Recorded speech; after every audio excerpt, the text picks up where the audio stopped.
Thank you very much for that. So I am sensing that we're still a bit cold, and I'm not talking about the weather. So turn to the person beside you and say good morning and welcome to Primus Media Conference. If you don't have anyone beside you, turn to your back. Okay. All right. So we're going to begin today with a quote, yes, from a United States, 40th United States President in person of Ronald Reagan. He once said that because it seeps through walls tapped with barbed wires and also through electrified borders. And most recently would agree that information seeps through our smartphones these days, right? How many of us have checked into the media has over the years been considered custodian of information? And you would agree with me that it is very paramount, now more than ever, that we all come together to frame the influence that constantly causes the change and the wave of the new modern age that we have today. So with that, I'm welcoming you today, September 5th, 2025, to the Primus Media Conference 4.0. My name is Mobola Badekale. I stand before you this morning elated and extremely humble. I'm a broadcaster, a voiceover artist, and of course an event host. So beautiful morning to you once again. Thank you. Thank you. All right, so before we go straight into the business of the day, we do not plan to keep you here for long.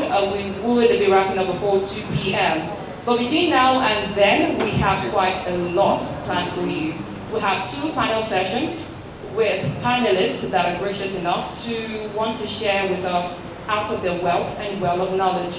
Also, our moderators are on ground and they know their onions when it comes to provoking, insightful discussions. Also, keynote speakers will be coming up, taking turns, and you, the audience, will have a chance to ask questions and get answers during the question and answer segment. But like I said, before we kick off, I would love to welcome to the stage, if you're not too busy, please give a warm welcome to the convener of Primus Media Conference in person of Mr. Afudat Samuel. And come to give the welcome speech. Please, a round of applause. You came here because of this.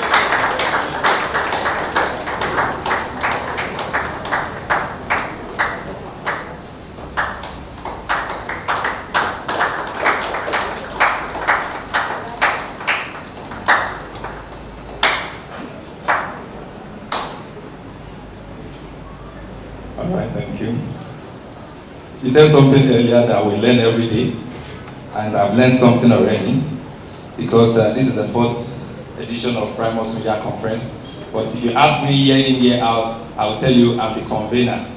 But she don't say I'm the convener. Okay? So I have learned that. Next year I will not say I'm the convener, I will correct myself.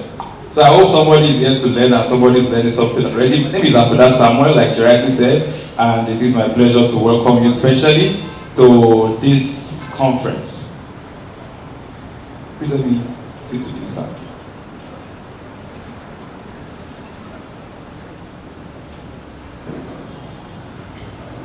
I would like to know where it is coming from. Thank you.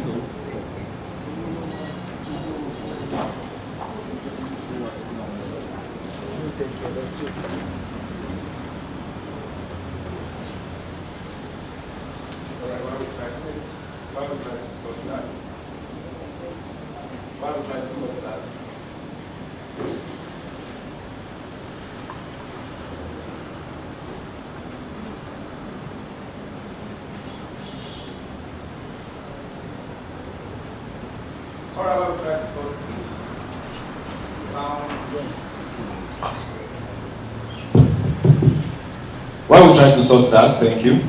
I would like to welcome us all once again. Like I rightly introduced myself earlier, my name is Afudat Samuel, and we are here for a few hours. I want to, as much as possible, try to see how we can make the few hours count. But then it is my duty to let us know the reason why we are here and what we are here for. We don't intend to keep all of us here for a long time. And anywhere from now, we are starting the business of the day, and regardless of the number of people you see in the building. The first thing I would like to crave our indulgence, please, if you are too far from the back, I would like you to please occupy the front seat. We can just excuse the first two rows into the air. Please, let's move forward. Thank you. Please, let's move forward. Thank you. Thank you, sir. Thank you, sir. Thank you, ma'am. Please, let's move.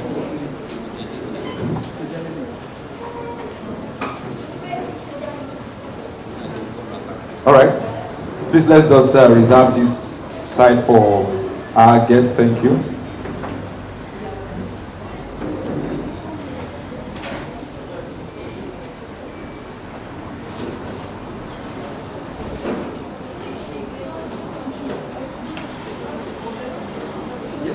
Yes, please. Okay, please, let's leave this first line. Thank you. Please, let's leave this first line. Please, let's leave this first line. Thank you. Thank you so much. Yes, please. Yes, please.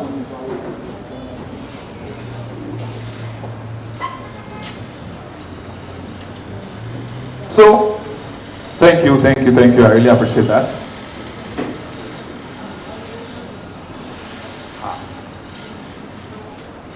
Okay. Our intention is to leave here before 2, and I hope and pray that situation permits us to leave before 2, because we don't want to keep us here for a very long time. It's a media conference, and like I said earlier, it's the 4th edition of it, and it is actually meant for media practitioners and aspiring media practitioners. I don't know if we have aspiring media practitioners in the house. Do we have aspiring media practitioners in the house? Behind? But that hand should not be there. Israel, please come.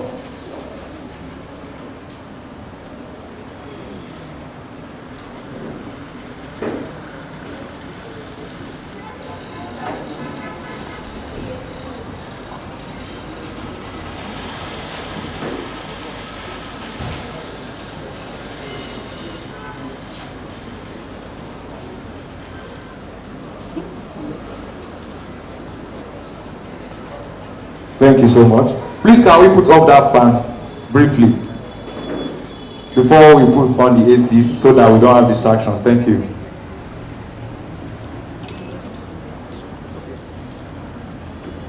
And 25 days in the year 2025.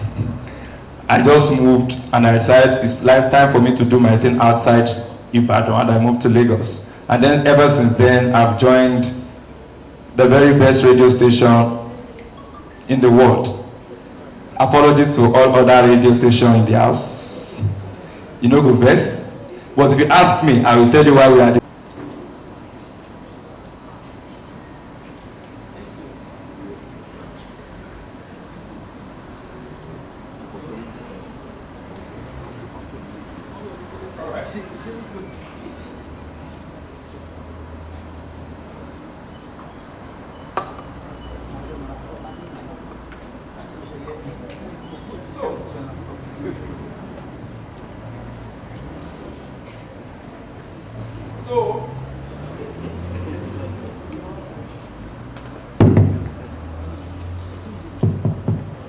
All right.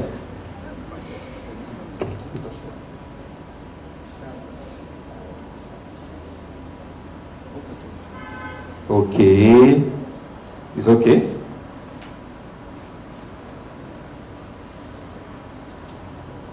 I can see my bosses in the building, and I don't want to take time. And of course, calling everybody. I don't want to take time calling everybody one by one, but I must specially recognize certain people, and I want to please crave your indulgence to please indulge me. I'm trying to do all this because I don't want to come back again. I want us to all do all this. After this, then we'll move on. I can see one of my bosses who is also a moderator here today. One of the things that have always defined our brand at Primus is that we dare to do big things. We go for people outside of our league, and we try to bring them down. And then we thank God because we've always had results. Mr. Chike Ogogo is in the building, a renowned broadcast journalist. Thank you so much for coming. You will get to meet Mr. Chike when he's coming forward to moderate the panel. Of course, I can also see my brother, my friend, fresh from the city of the Great Wall, from China, all the way just entered from Lagos today to come and surprise me and to be a part of this. I'm talking of Babatunde Ojoba or Mr. Ray. Thank you so much, my guy. Appreciate you. Thank you so much. I can see the CEO of Purple Bloom Publishers in the house. Thank you so much. Barrister Yusuf Raimi, I saw you when you came in. Thank you so much. My Oga at the back.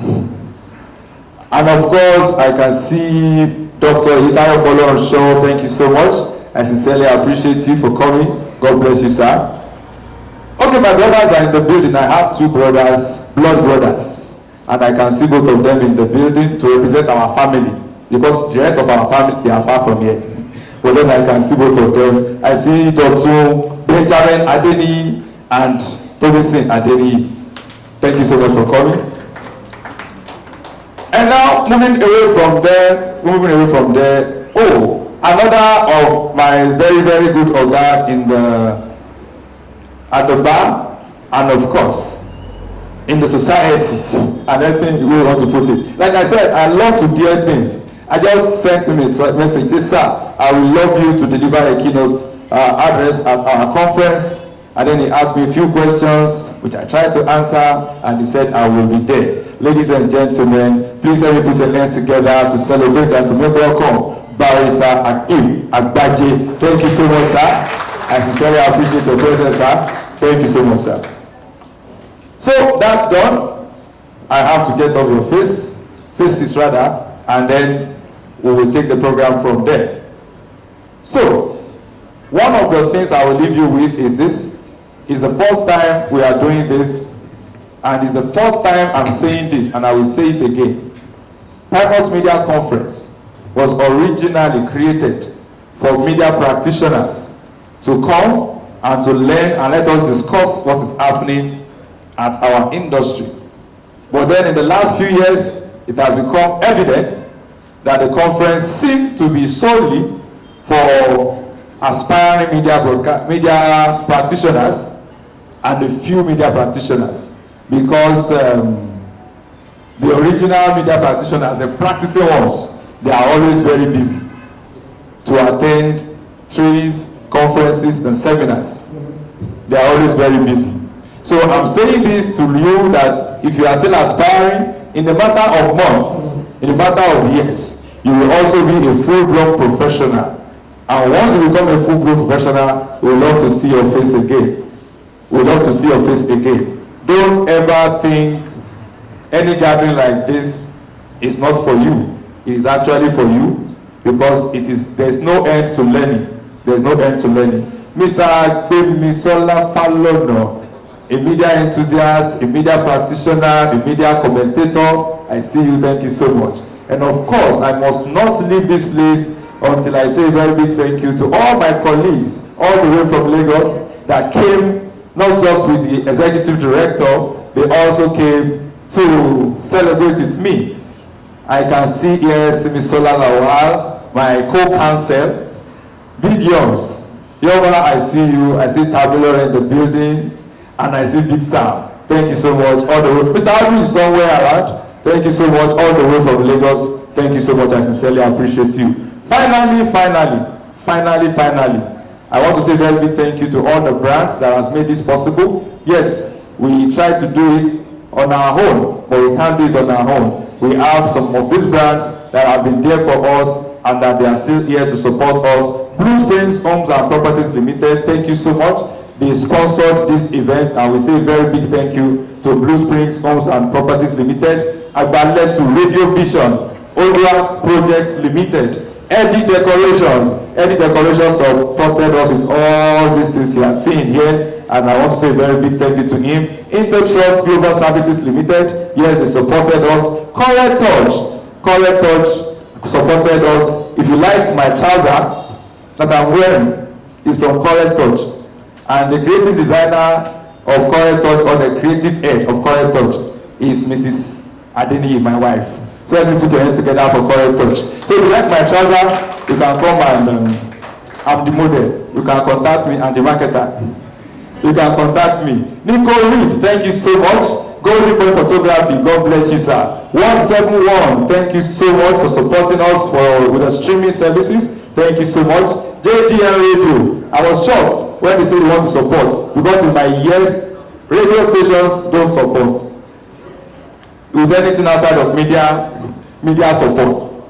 Radio stations don't support with anything outside of media support. Somebody still sent me a message that, please, I want to have an event and I want to write proposal to radio stations for financial support. I say, financial support, radio station, me, Dory.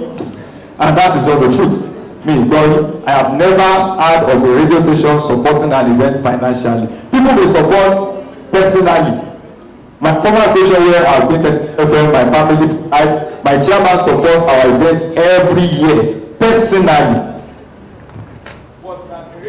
Supporting and they are dropping money, no matter how little. Sincerely speaking, I was surprised when JDN called that they want to support. So we can put hands together for JDN.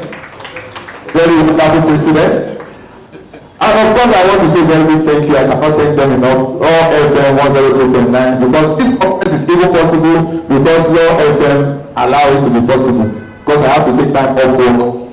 If they tell me say they don't give me break, I for not doing it. So please everyone put your hands together once again for Raw FM 103.9. Ibadan Creative Hub, thank you so much for the publicity. Password TV, thank you so much for the publicity. So while I was doing all that, one of our panelists came in the building, and I want my brother. We used to be colleagues when we both were comedians, but thank God we have both moved. Me, I moved on to media. He has moved on to politics. Ladies and gentlemen, Honorable Akishete is in the building. Please everybody hands together for Honorable Lakoli Akishete. Thank you so much. He's a member of the cabinet of the present administration here in Oyo State, and at the right time, he will be coming forward. Before I drop the mic, I said finally, and I already closed my distance. But then I saw some people who came in, and I cannot just but especially recognize the presence of those wonderful people. Ladies and gentlemen, my parents-in-law just walked in. And about Batunde Oloyede and Lady Evangelist Okoyemi Oloyede. Those are my parents here in Ibadan. Dada was telling me that we came for one of the events and the daddies, this will be the last time I'm coming. So I hand him over to you. Anytime he has event, you are representing us. And ever since then, they will be coming to represent them. And they are not here alone, they are here, some of friends, and I can see one of my daddies in the building as well, Daddy Adeleke. Thank you so much for coming. I sincerely appreciate you. And then I can see also Dr. Bolaji Ojo-Oba, the former NFF Secretary General. Thank you so much for coming. Everybody hands together for my daddies, my mommies. Dr. Ojo-Oba, thank you so much. Daddy Adeleke, thank you so much. Like I said, I can't thank everybody, but I have to go now. So please, moving forward now to the very first session, I want to believe everybody put your hands together and welcome back our delectable host for today, Bonabad. That's her name, but her name is Mobola Badekale. Please everybody put your hands together for her as she comes to take over. And I promise you, to the end of the conference, you will not see me again. Thank you. Thank you very much. A big round of applause for Afuda Samo. You can do better. All right. So we made a promise earlier not to take much of your time and to be out of your ears and head by 2 p.m. mostly. And for the first keynote speech this morning, I want to welcome Barrister Akim Agbaje to the forefront while he talks about refining the intersection. Big round of applause, please.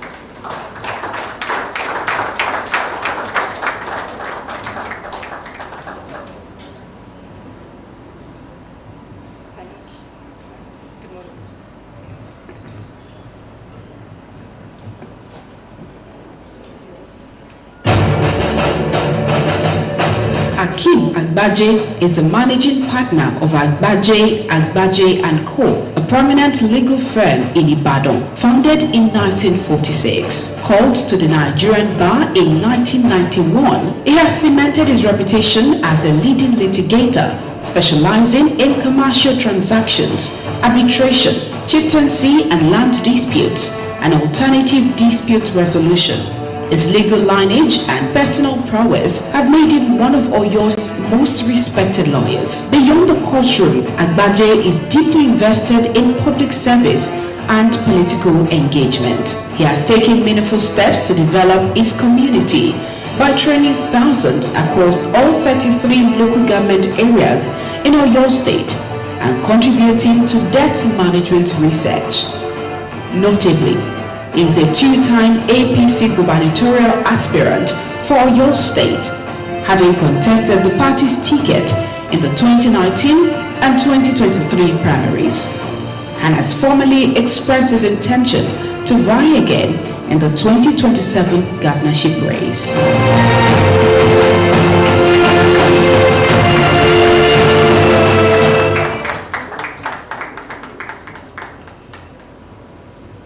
Distinguished ladies and gentlemen,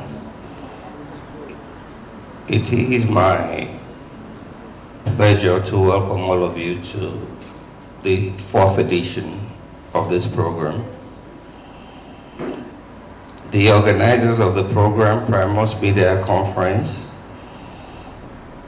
I want to commend you for sustaining the program. We lost a father to other things. I was pleased to find out that he's a legal practitioner by training in 2017 when I was the chairman of the bar. He supported me, so I made a commitment to him also that whatever he's doing, in whatever capacity I can, I will support him also.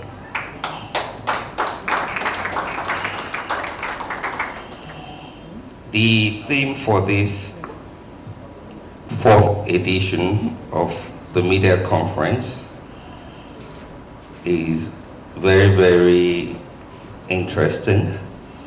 It is an aspect of media that we often don't pay attention to, but we see it, we observe it, we identify it when it happens, but coming together to take a closer look at it is a very timely perception to have. It is both an honor and a privilege to stand before you today as the keynote speaker at this 4th edition of this important gathering. I must commend Primus Media for sustaining this platform, which has become a forum for reflection, interrogation, and redefinition of the evolving role of media in our society. The chosen theme, framing influence, fueling change, could not have been more timely. We live in a world where the flow of information shapes perception, and perception often shapes reality. The media in its traditional and digital forms have become both a mirror and a magnifier of our society. What we choose to frame, how we frame it, and the narrative that emerge determines whether we build trust, inspire action, or deepen division. Influence in itself is not a neutral tool. It is a force that can either advance progress or entrench retrogression. History has shown us that revolutions, reforms, and even regressions have been driven by how ideas are framed and amplified. Today, in the digital age, influence travels faster than ever before, breaking geographical barriers and defying censorship. But with speed comes responsibility. As we gather here to deliberate, two key intersections stand out in the sub-themes chosen for the conference. Firstly, the intersection of activism and rascality in the digital age. Activism has always been the conscience of the society. It calls out injustice, demands accountability, and gives voice to the voiceless. Yet, in the unregulated expanse of the digital space, activism sometimes blurs into rascality. When the line between advocacy and mischief is erased, the noble goals of social change risk being undermined by noise and sensationalism. It is therefore the responsibility of both media professionals and digital activists to preserve the integrity of advocacy by embracing truth, civility, and accountability. Activism must never be divorced from responsibility. Secondly, the intersection of media and politics. Politics is ultimately about people, their welfare, and their aspirations. Media, as the bridge between the leaders and the people, has a central role in shaping political agendas and holding power accountable. Yet, this power must be exercised with fairness and integrity. Media must resist temptation of becoming either a tool of propaganda or an instrument of division. Instead, it must strive to become a platform for truth, inclusivity, and nation building. The credibility of politics in any society is inseparable from the credibility of its media. As a nation and as a generation, we cannot afford to trivialize the power of influence. The digital age has placed enormous powers in the hands of individuals and institutions alike. The challenge before us is to channel that power towards fueling positive change, building bridges rather than walls, nurturing informed citizens rather than mislead masses, and fostering accountability rather than impunity. As I conclude, I leave us with a simple reminder. The stories we tell today will become history our children will inherit tomorrow. If we frame influence with wisdom, integrity, and purpose, then the change we fuel will not only transform our present, but also secure our future. I congratulate Primus Media for this conference and urge all participants to leave here with the renewed commitment to wield influence responsibly and to use the media as a true catalyst for change. Thank you all, and God bless you.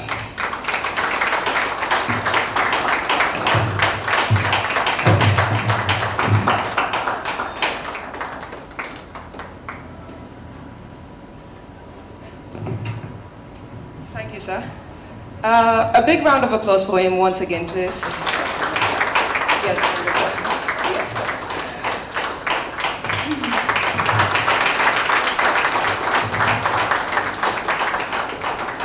I believe that we've learned a thing or two from his speech and his talk, and we're about to delve deeper into that same topic, refining the intersection of activism and rascality in the digital age, as we'll be having the first panel session of the day, to be handled by a seasoned broadcaster. Like I said earlier, we have panelists and also moderators that know their onions and can provoke insightful discussion.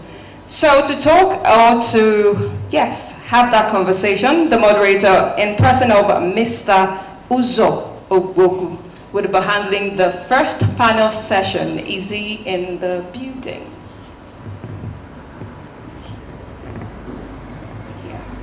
Please make a warm welcome as he makes his way to the stage.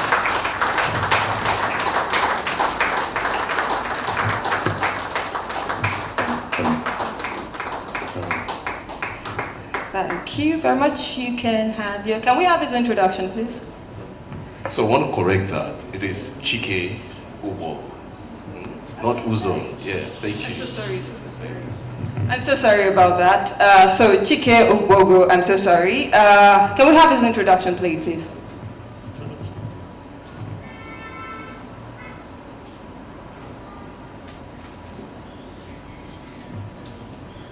All right, so I want to believe you have your panelist's profile with you, so you would be handling that from here on out. Or can we have the introduction of the panelists as well for the first panel session?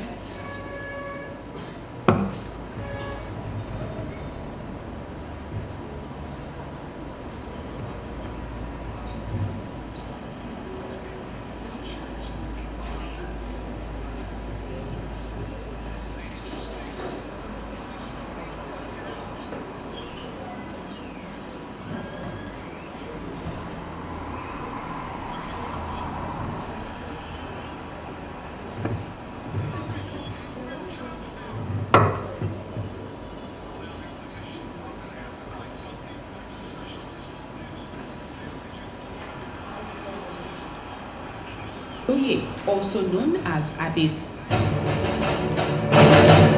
Comrade Abiodun Bamigboye, also known as Abid Trotsky, is a seasoned human rights and labor activist based in Ibadan, Oyo State.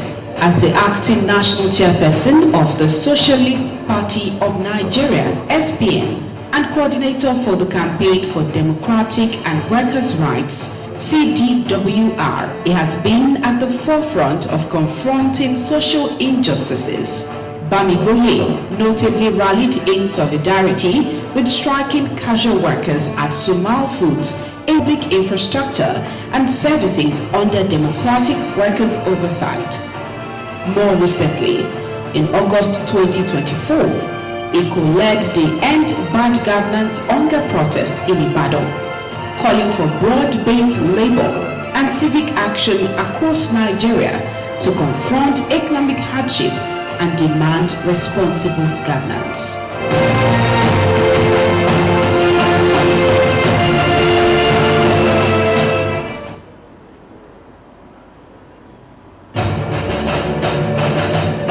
Fisayo Soyombo is an acclaimed Nigerian investigative journalist and founder of the Foundation for Investigative Journalism, FIJ, a graduate of the University of Ibadan. Soyombo gained prominence through daring undercover investigations, most notably spending 5 days in a police cell and 8 days in Lagos Ikoyi prison to expose corruption in the criminal justice system, and driving a stolen vehicle from Abuja to Lagos, covering 1,600 kilometers and passing 86 checkpoints with just 46,000 naira in bribes.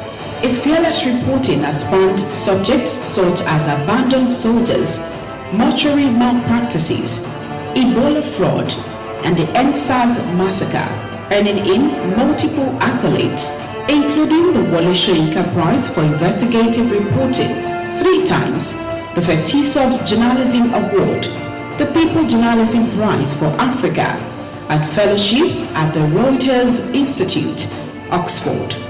Beyond storytelling, Soyombo is a fervent advocate for press freedom and journalist safety in Nigeria, often speaking out against harassment, intimidation, and weaponization of the Cybercrime Act against media professionals.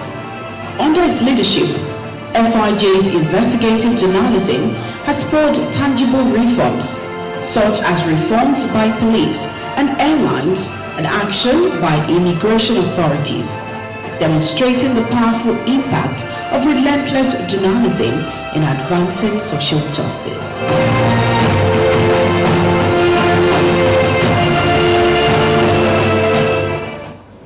All right, I'll be inviting here Comrade Abiodun Bamigboye, Abitroski. Please, let's give him a round of applause.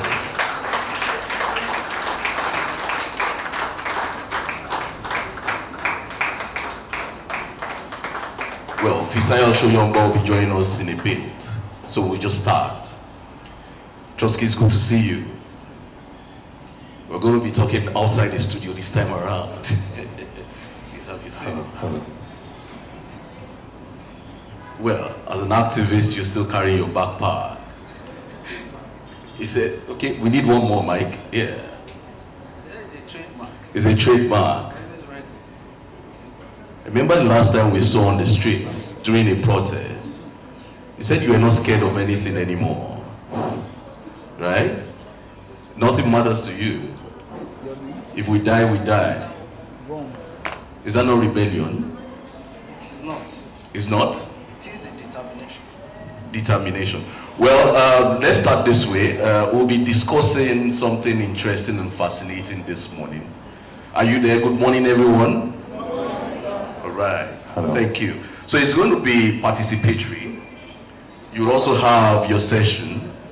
I'll turn to you to have your session too. And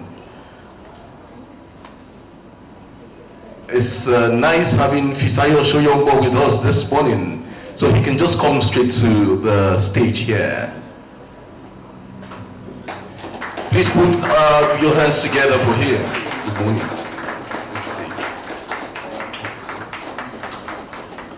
All right, those that know me very well, you would understand that okay, Baby is here. So I don't go on air without a script. I can see Haruna here. I'm always with a script going on air, so you don't make mistakes and you don't misinform people. But I'm here with two great guys. One of them I'm meeting for the first time, although we chat, and the other person is what you call customer dada, right? He's a regular customer to me and a very great friend, Abitroski and Fisayo. I'm meeting Fisayo for the first time, but we chat once in a while. Okay, we're talking this morning about redefining the intersection of activism and rascality in the digital age. Maybe I introduce myself again. My name is Chike Ubogu, and I'm the group head of News Dominion Brokers Group, the owners of Dominion TV and Dominion 106.1 FM.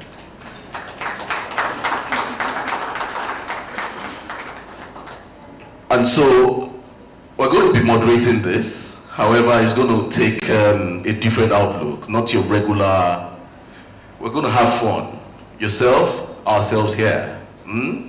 So be attentive, because I'll be asking you some questions, and you'll be reacting to some of the questions they'll be reacting to too. Do you get what I'm saying?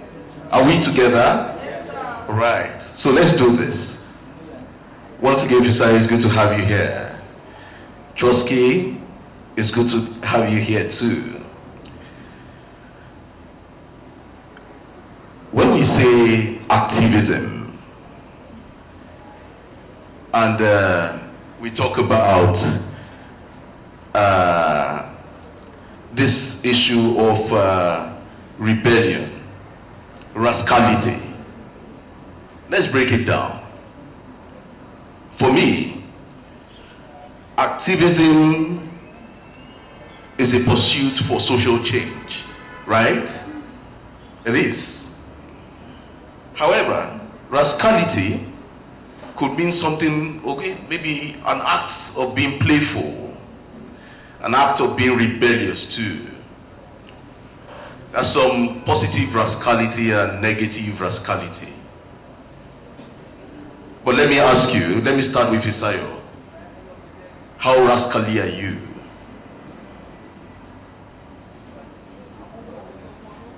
I want to bring you out of your shell. How rascally are you? Okay, thank you. Good morning, everyone. Thanks for having me here.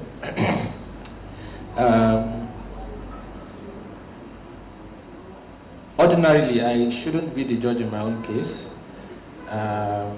So, if there are people here who follow my work, I think they can answer. Actually, the job of a journalist is to report other people and not themselves.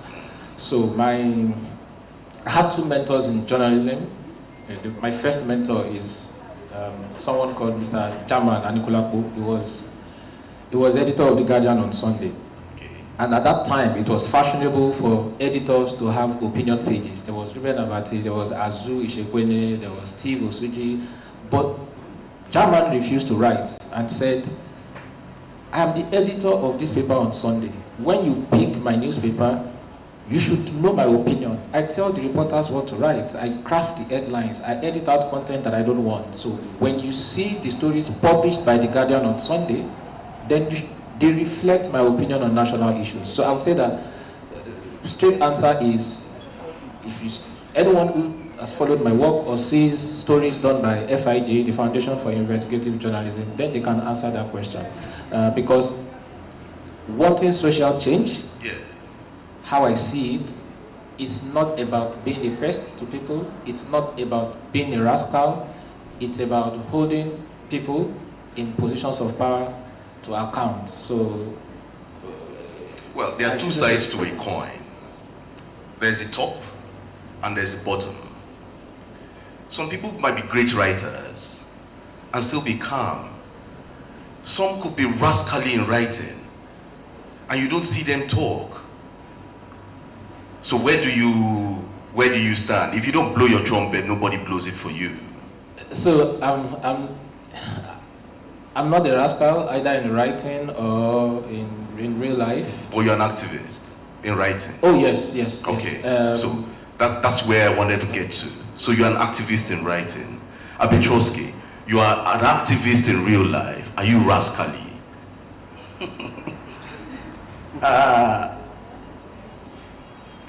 Well, I would say rascalism is activism is unusual way. In an unusual way? Yeah. That's your own definition? Yeah. Okay. And I don't think my own activism as a step out of the usual way of activism. And as such, I don't think I'm a rascal. Okay. But I limit my definition of my personality to just being an activist. Okay. Yeah. Just limit yourself to being an activist. But I saw a little bit of rascality at Suma. I saw it. So will you shy away from that? Well, like I said, rascalism is when you do activism in an unusual way. What I did in Suman, yes, that got you still in court. Yes. On the 2nd of October 2018 was a pure activism because it was a revolt of young Nigerian workers that are being used as slaves in their country by billionaires, and they felt that they could no longer endure the situation, and they went on a peaceful protest. And it was peaceful because we're talking of protests of over 15,000 casual workers. Yeah. And there was nobody killed. There was no destruction. There was some altercations here and there. But immediately we stepped in. When we joined that agitation in solidarity, we were able to calm the situation of things down to an extent that you were there. Yeah. As a journalist, wearing beaten. And maybe I escaped. Commissioner of Police was there. Yeah, he Director came. of DSS was there. Yeah. The Oyo State Commissioner of Commerce was there. The Chief Security Officer to State Governor at that time, Senator Ajimobi, was there. And our intervention made it possible to midwife a kind of negotiation that brought about a paltry improvement in both the pay and the working conditions of the workers who were used as casuals in that company. And when you compare that, because that was not, there was another protest after that time in Suma, barely maybe a year or 2 years ago, 2 years after that, where a worker was killed. yes.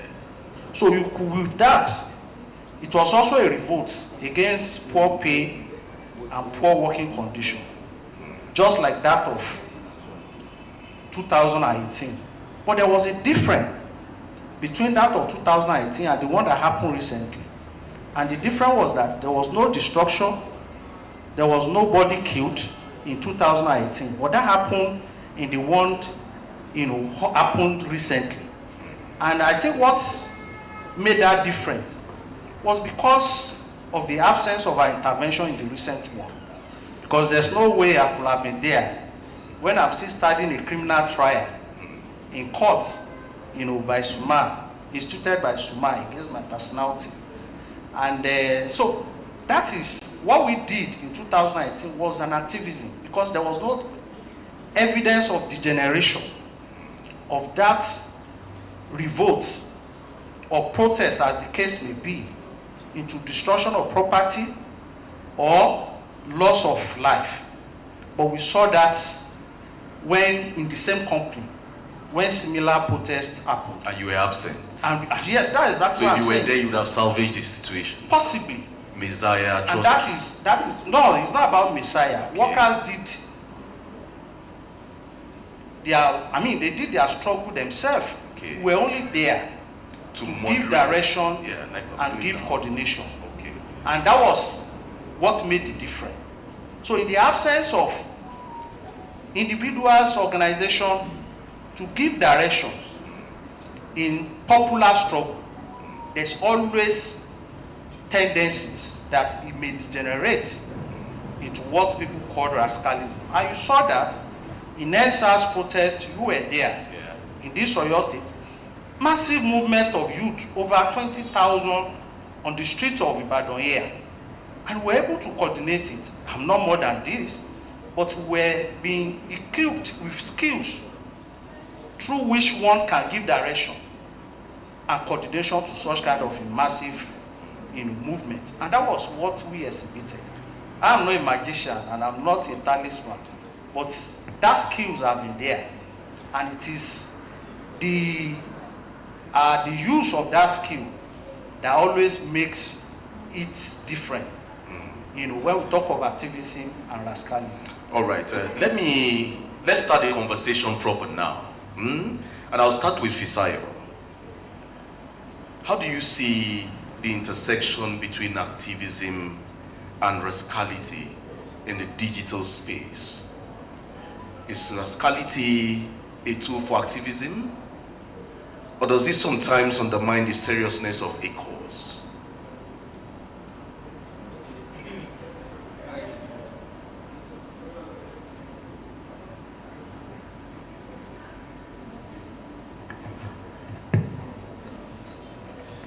Thank you. I honestly think that there is no link. I think rascality undermines the purpose of activism. I think it has to be clear that the essence of activism is not to make noise, it's not to cause a scene, it's not to make people uncomfortable. Of course, people can be uncomfortable with activism. People can be uncomfortable as a consequence of activism, but it's not a target that you want to make people uncomfortable. Activism should be about results, and it can happen in different ways. It can happen by protesting, journalists can be activists too. It's a conversation that we have in my newsroom all the time, because journalism generally believes in putting out the story and that's the end. But in my organization, we have a consensus that our job is not only to put out the story, we want to influence change. And until we've had that change, for every story we put out, we can then be in your face. So for instance, the Ekiti State Police Command has invited my colleagues, Sadiq Atanda, over a story he did, multiple reports he did on the sexual harassment of a staff of Federal University of Fuye. And then the police have invited him. And of course, as is the tradition of FIJ, when he honors the invitation, if they detain him, the first thing we are going to do is publish a story that will title Republished. Why Foye VC, Fashino, Ekiti State, Commissioner of Police, Joseph, blah, blah, blah, the story they don't want you to read. And we will repeat all those stories, you know, because the idea is not just that we want to embarrass a VC. The idea is that someone has been sexually harassed and she deserves justice. And if you are pushing for justice, you can't then send the police, supposed law enforcement agents, send them after us and think that we are going to cower and recede into our shells. No, we will come back into your face, we will write more stories until there is an understanding that this woman has been wronged and she deserves justice. So that's how I see activism. You want results at all costs, you don't have to be nasty. We don't do name calling. You would never find me calling people stupid, foolish, thieves. I would rather show that you're a thief as a public official than call you a thief. I won't say, oh, this governor is a thief. No, I will show you how this governor diverted so and so billions or millions of naira. And when people divert money, public funds to personal pockets, what they have done is thievery. So I don't do name calling, anything rascal behavior. No, we want results with the work that we do, and there are different ways of doing it. There's so many ways of doing it without being nasty, without being rude, you know. So sometimes when people compare my work to those of other, you know, in quote, investigative journalists, what they see very clearly is that this guy is about getting the job done, not really about saying I'm the one who did the job, or, you know, I'm the one leading the front. It's about results. And activism can mean relentlessness, but not, you know, being rude, being offensive, being nasty. No. Some people, that's your style. But some people go direct. They want to hit straight. They want the world to know. It's unfortunate that Samuel Elishore is not here. I would have asked him questions about Sahara reporters. Sometimes Sahara reporters go straight. But because he's not here, we leave that. Let's talk about you. Now, you've made your point. But there's some people who go direct. Some people go out as far as calling names. And it works for them. Would I say that's a form of rascality? And would you say it's a form of intersection between activism and rascality? So I'm more free-minded than people think. I'm very open and flexible. And I recognize that my way doesn't have to be the only way. As a matter of fact, it's not the only way. So if people choose other ways and they achieve results with those ways, who am I to pass a judgment on them? If it works for them and they keep doing it, fantastic for them, but it's not the style that I like to. Okay, that's not your style. You have a different style. Trotsky, is there any intersection between activism and rascality? Do you agree with Fisaibo? Yes, I agree with him. The ultimate goal of activism is... So what part of it do you agree with him? Is it the part that he says there's no intersection? No, from what he said now, I'm not sure he have said that there's no interjection. There's no intersection between activism and rascality. Yes, because what, like he said, activism is about go-getting. Okay. And I think that's the fundamental. Result-oriented. Yeah, so and that's sometimes not the goal in rascalism. Okay. Populism could be the goal in rascalism. Okay. There's also opportunism. I want people to know me. That's populism. I want people to know that I exist. I'm not sure if there's anybody here that will know that this is Abi Trotsky if I'm not introduced. In short, in many of the court cases, each time I'm asked, my case is called and I'm meant to stand up, and they begin to read all my charges, the judge always focus the attention on me, obviously looking at me that, can this guy do all of these things? Small body, big engine, right? In short, many people mistaking my personality to be pastor, even though I can't remember the last time I visited church. Okay. But the truth of the matter is that when you talk of activism, it's about go-getting. It's not about populism, neither should it be about opportunism. And I'm going to give you an instance. Recently, we intervened in an issue. There was a casual worker who died in a construction company 2017 here in Ibadan, and the company management went into negotiation with the family.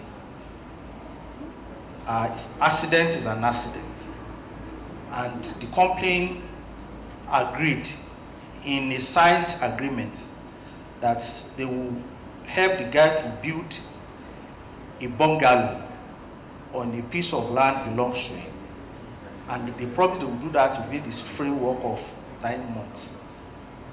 They started the construction, but they stopped halfway. Since 2017 up to now, they left it abandoned to an extent that the house is now in a dilapidated form. So when they approached us, the first thing we did was that was in 2021, we wrote a letter to the company seeking their understanding for a meeting to talk things out. But they just look at it that these are not big guys. So they ignored the letter. But we didn't give up. After 3 years again, we wrote another letter. They refused to collect it. 3 months ago, we wrote another one. They rejected it. No, they collected it, they reached out to us for a meeting. But they thought they would circumvent justice. You know, there are some corrupt institutions that are meant to be defending workers' rights, but they are obviously corrupt. So they begin to reach out to those institutions. And those institutions begin to prevail on the family. That those people you are running after, they can't solve your problem. We are the official organization that you have to approach. And obviously, they are now offering them 3 million naira to complete a building that was less than halfway done under this economy. And we told the family that it's a long-drawn battle. If you can exercise patience, we'll get there. So the next thing we did was we turned that letter to an open letter. And they begins to embarrass them, begins to call the company. In less than 24 hours, they reach out to us. Let us discuss. Today, they have started that construction in that company. I mean, in that place at Amuroko. So that is activism. If I want people to know that it's arbitrary, I could have also gathered some of our friends together who have been making noise in front of the company. Yes, some people do that. We also do it. But that will not be the starting point. So and that's why I said that rascalism cannot be ruled out completely in activism. But that will not be the starting point. If that happens, that will ultimately be as a result of failure to respond to the activism style. Okay, so and that is where sometimes it degenerates into chaos. Chaos. Okay, so let me help you. Maybe what you are trying to say in summary is that rascality can amplify the message, but it could also distract the main goal of activism. Is that what you're saying? Well, the rascalism doesn't amplify the message. It depends on our endurance level. That's why I use the word it could. It could amplify the message. Yes, because sometimes things arbitrary we condone. Yeah. There are some other activists who never condone it. And that's why I agree with Shoyobo that there's these individual differences. As we are in this world, we are not the same thing. Even if we have, siblings of the same mother, father, you find out that the way of their behaviors may not exactly the same. So the same thing also goes to activism. But like I said, where activism is different from rascalism is that activism is about go-getting. The ultimate goal, before going to it, has to be defined. What do you want to achieve? So, and that goal must always be of the collective. It shouldn't be about yourself. Sometimes people ask me, I'm a Trotsky, what do you want to make out of all of this? I've had different people advising me, why don't you join this, join that? At least you get this, so that if I do that, that means I've limited the goal to myself. And it's not about myself. It's not even, it's about generation. It's about social change. It's about social change. I may not even come in my generation, because it becomes, there's an ambition and there's ambition and there's ambitionists, or ambitious and ambitionists. I always tell people that I'm ambitious because I look forward to a better Nigeria, a Nigeria that you and I can be proud of. But I'm not desperate that it must happen in my lifetime. But ambitionists, they want to think that they are the Messiah. You can't be a Messiah to anybody. I can't save anybody here. People save themselves. So the day I begin to present myself as the Messiah to solve other people's problem, that is the day I begin to move myself in the direction of ambitionists. Because you can't solve the people's problem. And that is why we always say that people will solve their problem themselves. We're only there in solidarity to guide, to direct, and channel their energy to the appropriate direction. Thank you. So let me come to you. Before today, before this session, how many of you have seen yourselves as being rascally? How many? Has anyone called you a rascal before? Hello? So how many of you see yourselves as activists before this session? Okay, you see yourself as an activist. So do you sometimes have a little bit of rascality in your activism? Come forward, please. Good morning, everybody. My name is Primus. I would like to appreciate Afuda for putting this together. I would like to appreciate you for the good work. I would like to appreciate this man for the great works he has been doing. Most of you wouldn't know him, so I want to say a few things now. I just went through a profile. Someone had an accident and nobody was willing to help that person. But a person made a cry, and we know about that person now. Another issue I want to highlight again. There is what in the prison service, and we don't know it until somebody made us know that a celebrity was put in a special apartment inside of the general prison, and we don't know about it and a whole lot. Everybody would think that is VDM, Abi? Yes. If I tell you that everything I just said and many more was done by this man, would you know?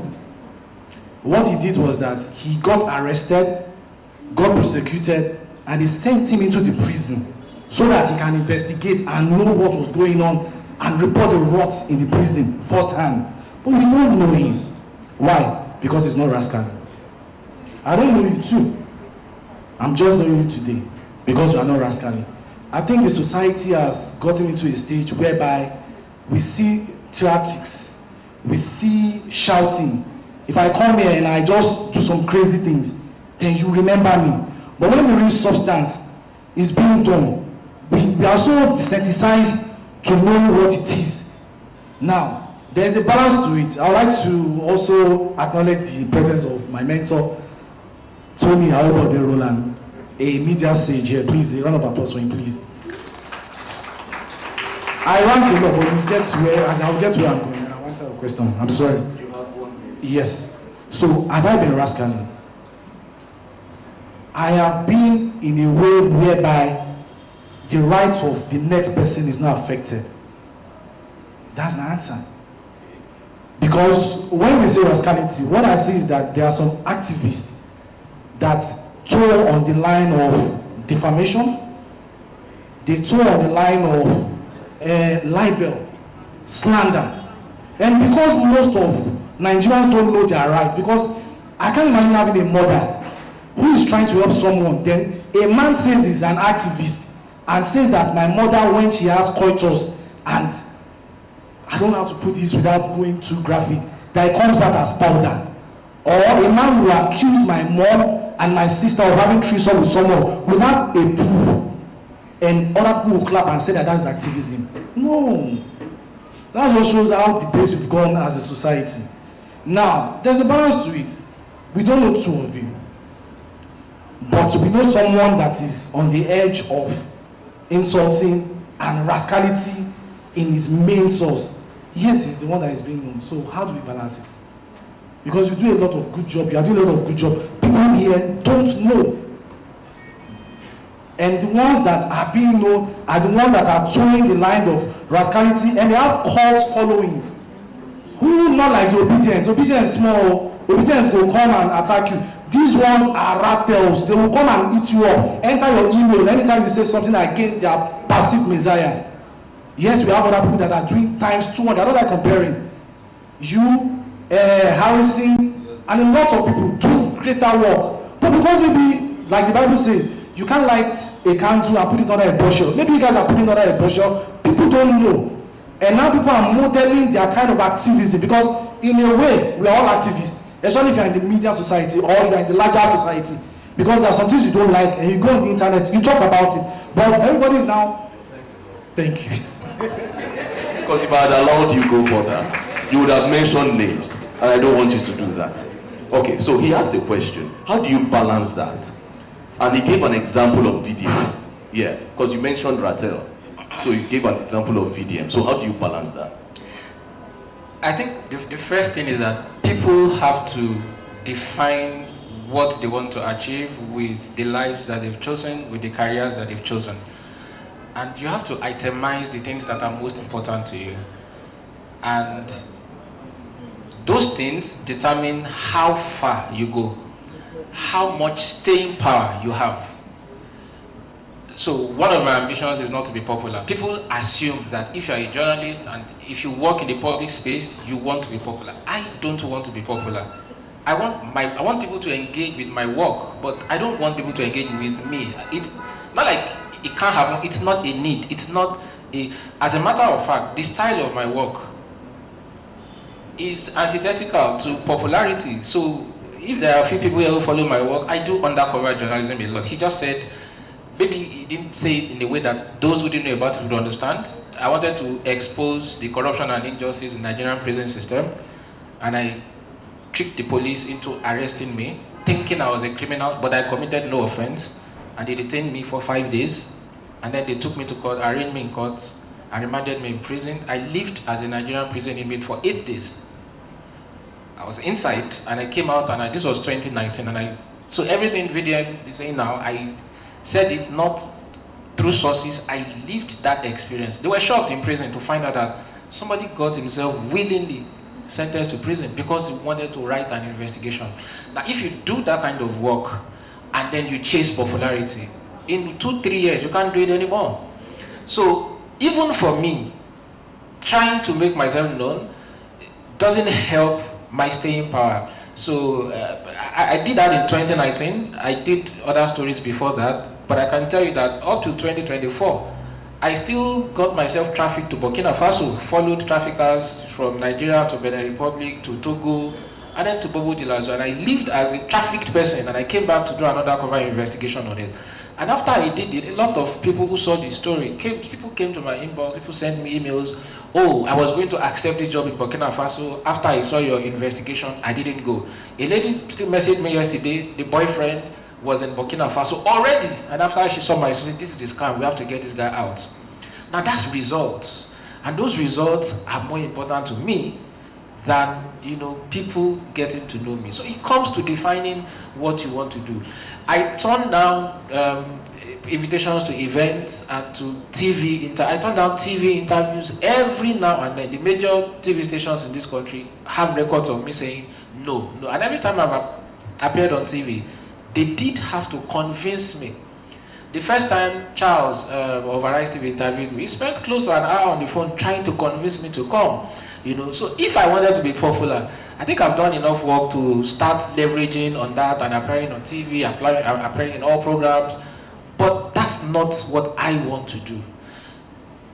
Popularity isn't bad. Sometimes people listen to you only because you are known. That's okay.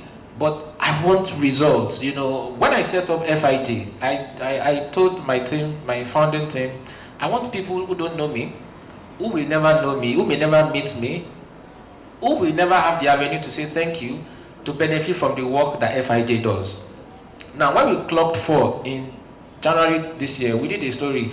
We are not EFCC, but we've recovered so and so amount of money for the public. It was hundreds of millions. When we converted it to dollars, it was more than $100,000 that we recovered for members of the public. People who I booked a flight, the airline cancelled the flight, they didn't refund me. I have money in First Bank, 1.2 million, it disappeared. I have money in Skybank, I was trying to transfer money to someone, the bank got it, the person didn't get it, it disappeared, and the bank said they don't know. You know, people with different money-related issues that the organization has written about, and they got results, you know, because of the platform. So for me, if the results are happening, that people don't know me or that people don't know me enough is actually immaterial. It's also why you can't find people you can't find any Nigerian who does investigative work, who has been in it for as long as you can't find one. My first real investigation was in 2013. I went to Plateau State. I went to the perilous villages of Plateau State where the killings happened. I spent 10 days there. This was at a time when, for those who remember, there was a time people were killed in Plateau, and the senator representing Plateau went to their mass burial, and the killers came back and they killed the senator. They killed the senator and some other people in Rio. And I went to that place, that region. I spent 10 days. That was 2013. Last year, November 2014, the Nigerian army arrested me. What was I doing? I was investigating illegal crude oil bunkering. That's 11 years of... You can't find any other Nigerian who has done field investigative work for that long. You can't have staying power if your motivations include anything close to popularity, anything close to public adulation, anything close to praise, reward. You can't have it.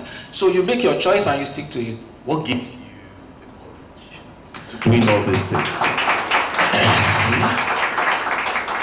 What gives you that courage? Because you don't look it. Yeah, I mean, my personal life, I'm a very calm person. My EA is here, she'll tell you that in my personal life, I don't like trouble. But of course, when it comes to injustice, it's a different person entirely. I switch. What gives me the courage? One, a lot of things. One, my understanding that life is a gift. Okay. And when people give you things, you don't go to hide them. If I saw you, like, oh, okay, you like palm sandals, and I get your measurement, and I get someone to do one very nice, and I give it to you. You won't go and keep it in your wardrobe and lock it there. Occasionally you wear it. Life is a gift, and you have to use it to fulfill your calling. Because a gift can get taken from you anytime. It's a gift. It's not yours. So what is not yours forever, use it while it is there. You know, so that's one. I know this is my calling. I don't have any doubt at all that this is what I should be doing. I've never thought maybe I should have been doing something else. No. So why should I go and hide? That's one. Two, people say, oh, it's dangerous, it's risky, you can get killed, you can get... In this country, what is life expectancy? Maybe 50 something. An older person once spent 30 minutes trying to talk me out of investigative journalism. I love what you do. Nigeria needs it. But it shouldn't be my blood doing it. And then I let him finish. And I asked him a question. Can you promise me that if I dropped investigative journalism this minute, I will live till 70? And he couldn't promise me. People were going on Ikorodu Road years back. It happened like 3 times in the space of 2014 to like 2017. Container fell on Ojuelegba Bridge, fell on their car, and they died. Did they do investigative journalism? I know someone whose dad sat in front of his shop, a trailer lost control, rammed into the man, and he died. So death is everywhere. If something is your calling, it's your passion, and you are not doing it for yourself, key. If you are not doing it for yourself, then you'll be fine. Just go ahead and do it, because your life is not forever. Let me also add that I lost my train of thought. If I remember, I'll add it. Are you scared of death? Okay, what I wanted to add, then I'll answer your question. What I wanted to add, I have firm belief that I can't die unless God says it's my time. If tomorrow, I'm prepared to die anytime, let me make it clear. If tomorrow I'm dead, and I'm saying this publicly, people should know that God said it's my time. That's why it happened. I strongly believe if you leave your house and say you want to come and kill me, if it's not my time, you have an accident on that journey. You won't get to me. You'll be gone first before me. Is he speaking? That's my belief. I believe I cannot be killed before my time. I can't die before my time. Now, am I scared of death? No. But I'm scared about 3 things around death. Okay. Number 1. I believe in the afterlife. So, will I end up in heaven? That's a concern. 2, the manner of death. Everybody dies, but how manner? Is it fast? Is it gruesome? Then 3, my loved ones. People who follow my social media timelines will recall that yesterday I shared the picture of a lady, my friend who died, and today's September 5, right? 2 days ago, September 3rd, 2018. It was her 7th death anniversary, but I still remember. So people who love you, who genuinely love you, when you are gone, it's a lot of pain for them to deal with. They won't overcome it so quickly. Now, it doesn't mean everyone around you will miss you when you are gone. That's why I use the word genuinely. All of us overrate ourselves to varying degrees in the lives of the people around us. We overthink. We have so many people who love us. No, not as many people as you have around you genuinely care about you. When you are gone, people will move on with their lives quickly. But the few ones who love you genuinely when you are gone will have a hard time, and that's a concern. But that itself, none of us, I'm sorry to be the harbinger of bad news, none of us here is getting out of this life alive. Nobody here. Nobody. So whether you want to die, whether you aspire to die, whether you hate to die, whether you talk about death, whether you don't talk about death, unfortunately, you will die. Now, so if I can't control whether I die or not, and it's bad enough that whether I die or not is not directly in my control. Now, how I live before I die has to be on my own terms. I will spend it doing what I really love to do. Okay, let me come back to you. Are you learning something? If you're learning something, let me see your hands up. All right, back to activism and rascality. We're in a digital age.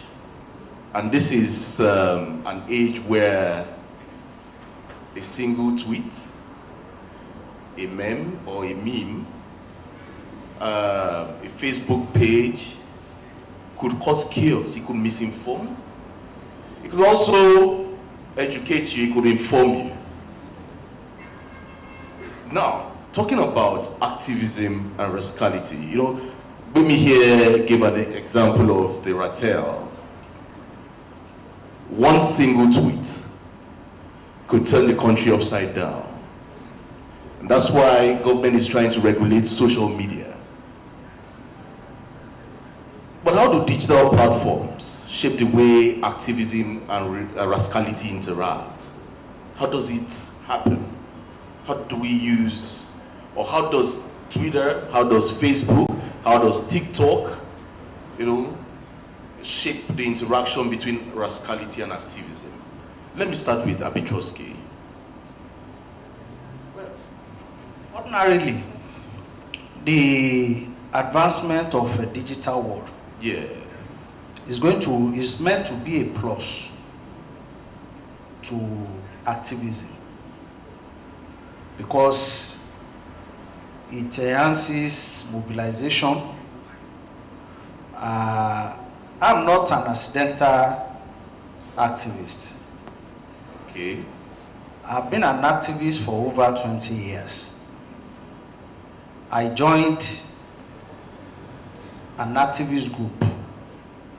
So it was deliberate? As an honorary 100-level student in the university. Okay. In short, in my first admission, I got expelled. after a year. So were you expelled because you were rascally? No. Okay. Because we were protesting against hike in school fees. And you were just expelled? Of course, the school was shut down.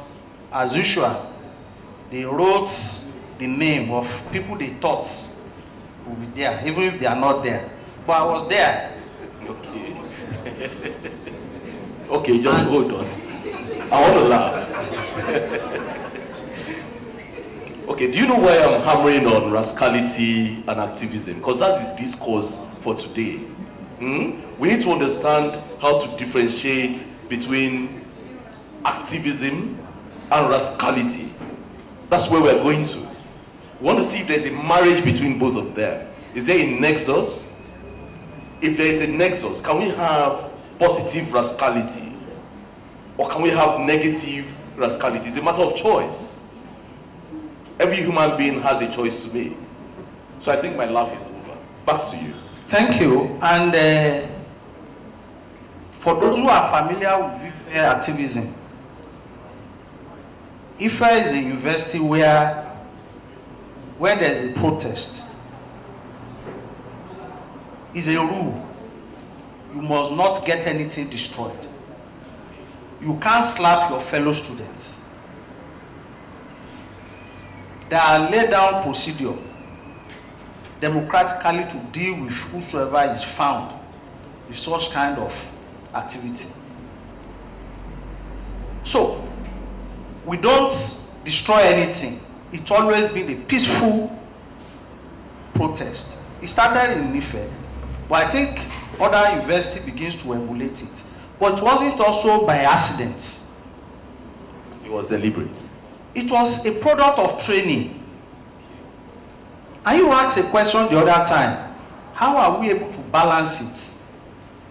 We're able to balance it because we had a training. Today people find it difficult to believe that I'm not a student of humanity. Today I'm a PhD in stroke rehabilitation. Stroke rehabilitation. People find it difficult to believe that I have a Trotsky. That you'll be a PhD holder. No, how do you even combine medical sciences with all of this you say? Philosophy, political science, economics. The only subject I know I can't discuss with ease is accounting. I can understand. But anything outside that, I'm open to discussion. Okay. But those things were not taught. Or I didn't get those knowledge within the framework of the university or classroom. It was my involvement in activism. Because we didn't just go into carry sticks, we not go green. No.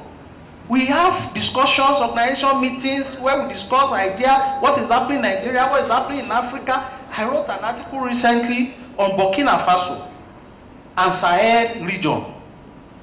People find it difficult to, how do you connect all of this?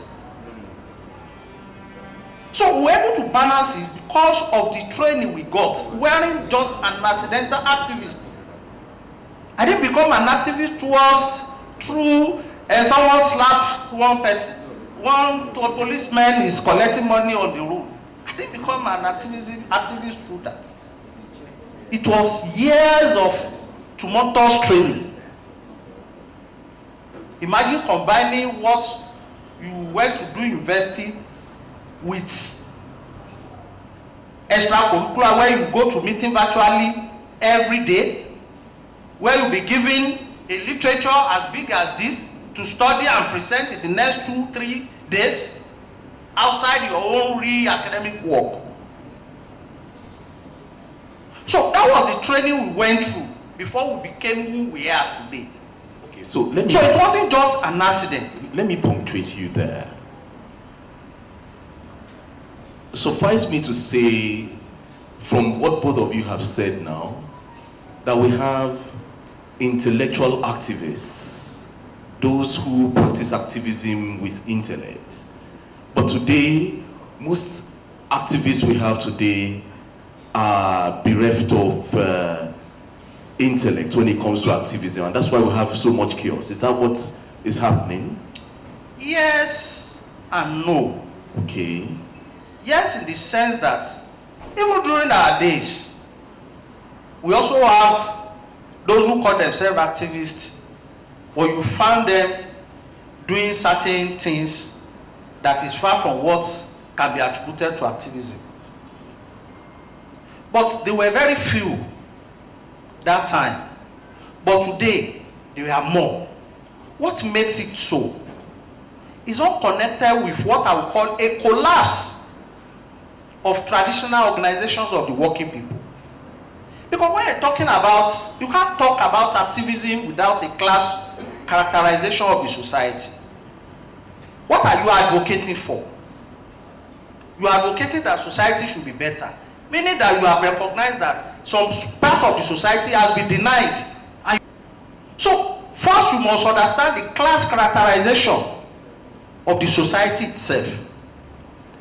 And that society we have today is a class society where we have the class of the poor, the workers, that constitute the majority, and the class of the few that preside over the society. Abetroski, remember we're talking about digital, using digital. That's what I'm saying. Yeah. That's now in digital world. Yeah. Ordinarily, the advancement of digital world is meant to advance mobilization, communication. I remember during our days in university, we had to travel from Ilorin Ife to Kano to go and paste posters in the market to mobilize people for protests that will take place maybe in a 2-3 weeks time. You've been causing trouble. Those were, of course, we have to take all these Malu vehicle, those truck. Is it what you call like Begi Lodo? Yes, we have. Sometimes we spend like 3, 4, 5 a week on the road just because we're taking leaflets from Ilorin to Kano, from Ife to Kano to Bauchi to. That was what we went through at that time. But today, it's very easy. If just a little post, WhatsApp group, you can mobilize billions of people in the north, in Kano, for an action. That is how social media will have helped to simplify some of the struggle, rigor we went through during our period, which I think we see out today. But the truth of the matter is that, like I said, the emergence of accidental activists was because today there's a total collapse of those traditional platforms through which we were trained those days. Where is NAS today? Where is NSC today? Where are the civil society organizations like CLO, CDHR, through which we were trained those days? Today, those organizations are either in extinction, collapse, or their influence have suffered a chronic decline. Or maybe politicized. Probably. And today, those who were in the position we were those days are now emulating the enemy of their class. I will go to cite you, and I received an invitation from Great Ife Student Union yesterday that they will be doing a retreat for their newly elected leadership of the student union, which was our tradition during our time. But you know what? They now propose that they are going to Badagry, one resort to go and do it. What happens to Ife campus? Do you know what? They are now emulating the class enemy, the enemy of their class. Those who they are mobilizing to, who they want to go and do retreat to be able to combat, they are now emulating their method. They are now their role models. They are now modeling themselves after the senators, the House of Assembly, National Assembly, that have been elected. They will take themselves outside this country with public fund, say they are going for retreat and so on and so forth. Because the traditional organization of the working class that used to train us those days doesn't exist any longer. And it is as a result of this, you now have the life of those who just know, just see them on social media and now say, this is a messiah, because you are slapping police, or because you are blocking, you are deflating the tire of road safety cause. Is that activism? No. All right. Okay. Hold it there. So I'll be getting 3 questions from the audience, but before then, get your questions ready. Fisayo, you use more of digital media in passing across your message. So can you just an overview of how we could use digital media to balance activism and rascality from your experience? Okay, thank you. Sorry, get your questions ready. Only 3 questions. 3. Again, it has to be clear that as a journalist, the routes through which I do my activism are clearly defined. There isn't a lot of wiggle room. Then as an investigative journalist, it makes it worse. But generally speaking, for those who are not limited by the ethics of journalism, the fact that we are in the digital media era ideally means activism should be easier. You can organize online protests, which maybe 10 years ago was impossible. You can easily get the attention of media houses. The walls of gatekeeping have been broken. Before, if you didn't know the editor of the newspapers, you couldn't get published by them. But now you can guess their email addresses. If you understand how the organizations do emails, you can guess you can hazard their email addresses. You can find them on social media platforms. You can email them. I think it's much easier now. You can set ring lights and you start building your following. That's why someone like VDM, exists, because actually anybody can set ring light. And if you set ring light, it's proven people want to watch more than they want to read. So if you go on Instagram, go on TikTok, you talk a lot, you know what to say, you build your cult following, and then you can use it for activism. I think that it's an advantage that activism can be done digitally now. It just means that it's not a space that we can leave to every Tom, Dick, and Harry. People whose activism is still motivated by results should get into that space as well. Unfortunately, I can't in that kind of manner because, as I said, I don't want my face out there all the time. Maybe that time will come when I feel I'm done with field work, but while I still want to occasionally go to the field, I don't want my videos, photos everywhere. So that's not what I can do. But it's easier now to get results. A core member, Braille or what's her name, just share their thoughts on national issues, and then I think after that, core members got an increase in the allowance, if I'm right. Yeah, that's one person doing it. So I think there are lots of positives that we can hold from it. It's just that we have to keep encouraging that it is done with substance. It is done on the basis of facts and not conjectures and not name calling. All right, thank you. Now, time for questions. Okay, 1.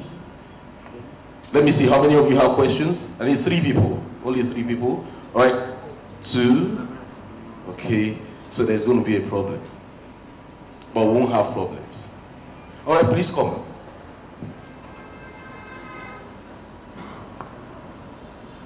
Thank you, Mr. Shike Bogo. Thank you. I also want to say good day, everyone, and good day, sirs.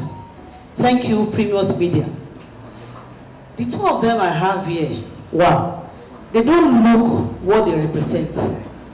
They look so cool, calm, and collected. The power that be always like to circumvent justice, and they don't always want it cool. How will activism not degenerate into rascalism in this regard? To enhance check and balances of the people in authority, investigative journalists.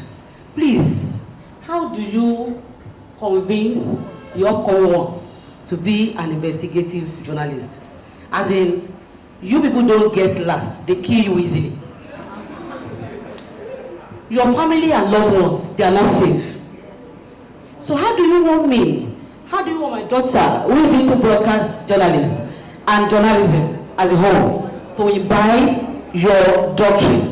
God bless you. I remain Ambassador IACD. Thank you. All right, let's start with you. Yes, thank you. That was a direct question. Oh, I hear it all the time. Let me crack a joke. Real life experience. You know, I met a lady once, and then we met once, but we didn't really, nothing developed from there. And you know, one day she went to tell someone that some person that will marry that guy will try. She can just wake up one day and they've killed him. But she didn't know I would hear that feedback too. And then the person who was telling me didn't know I knew. I was just saying, that's how so person was just talking about it. And I said, and I pretended like I didn't know her. So I hear it all the time directly in there. And I thank you, madam, for asking that question. So how can I convince your daughter to do? I'm still alive at the end of the day, and I think you can see some white hair. It means that I'm not that young. So if I'm alive and I'm not that young, it means that you can live through it. Of course, it's not then the everyday life. Now, you say my friends and family are not safe. You have to know my family for them to become unsafe. There's nobody here that can say, I know his sister, I know my brother. I tell my siblings, so you put measures in place. Don't comment on my social media. Some family members that I blocked my mom, I blocked my dad, so you can't even see what I do on social media. So when you can't see, you can't comment, and people can't know you through social media.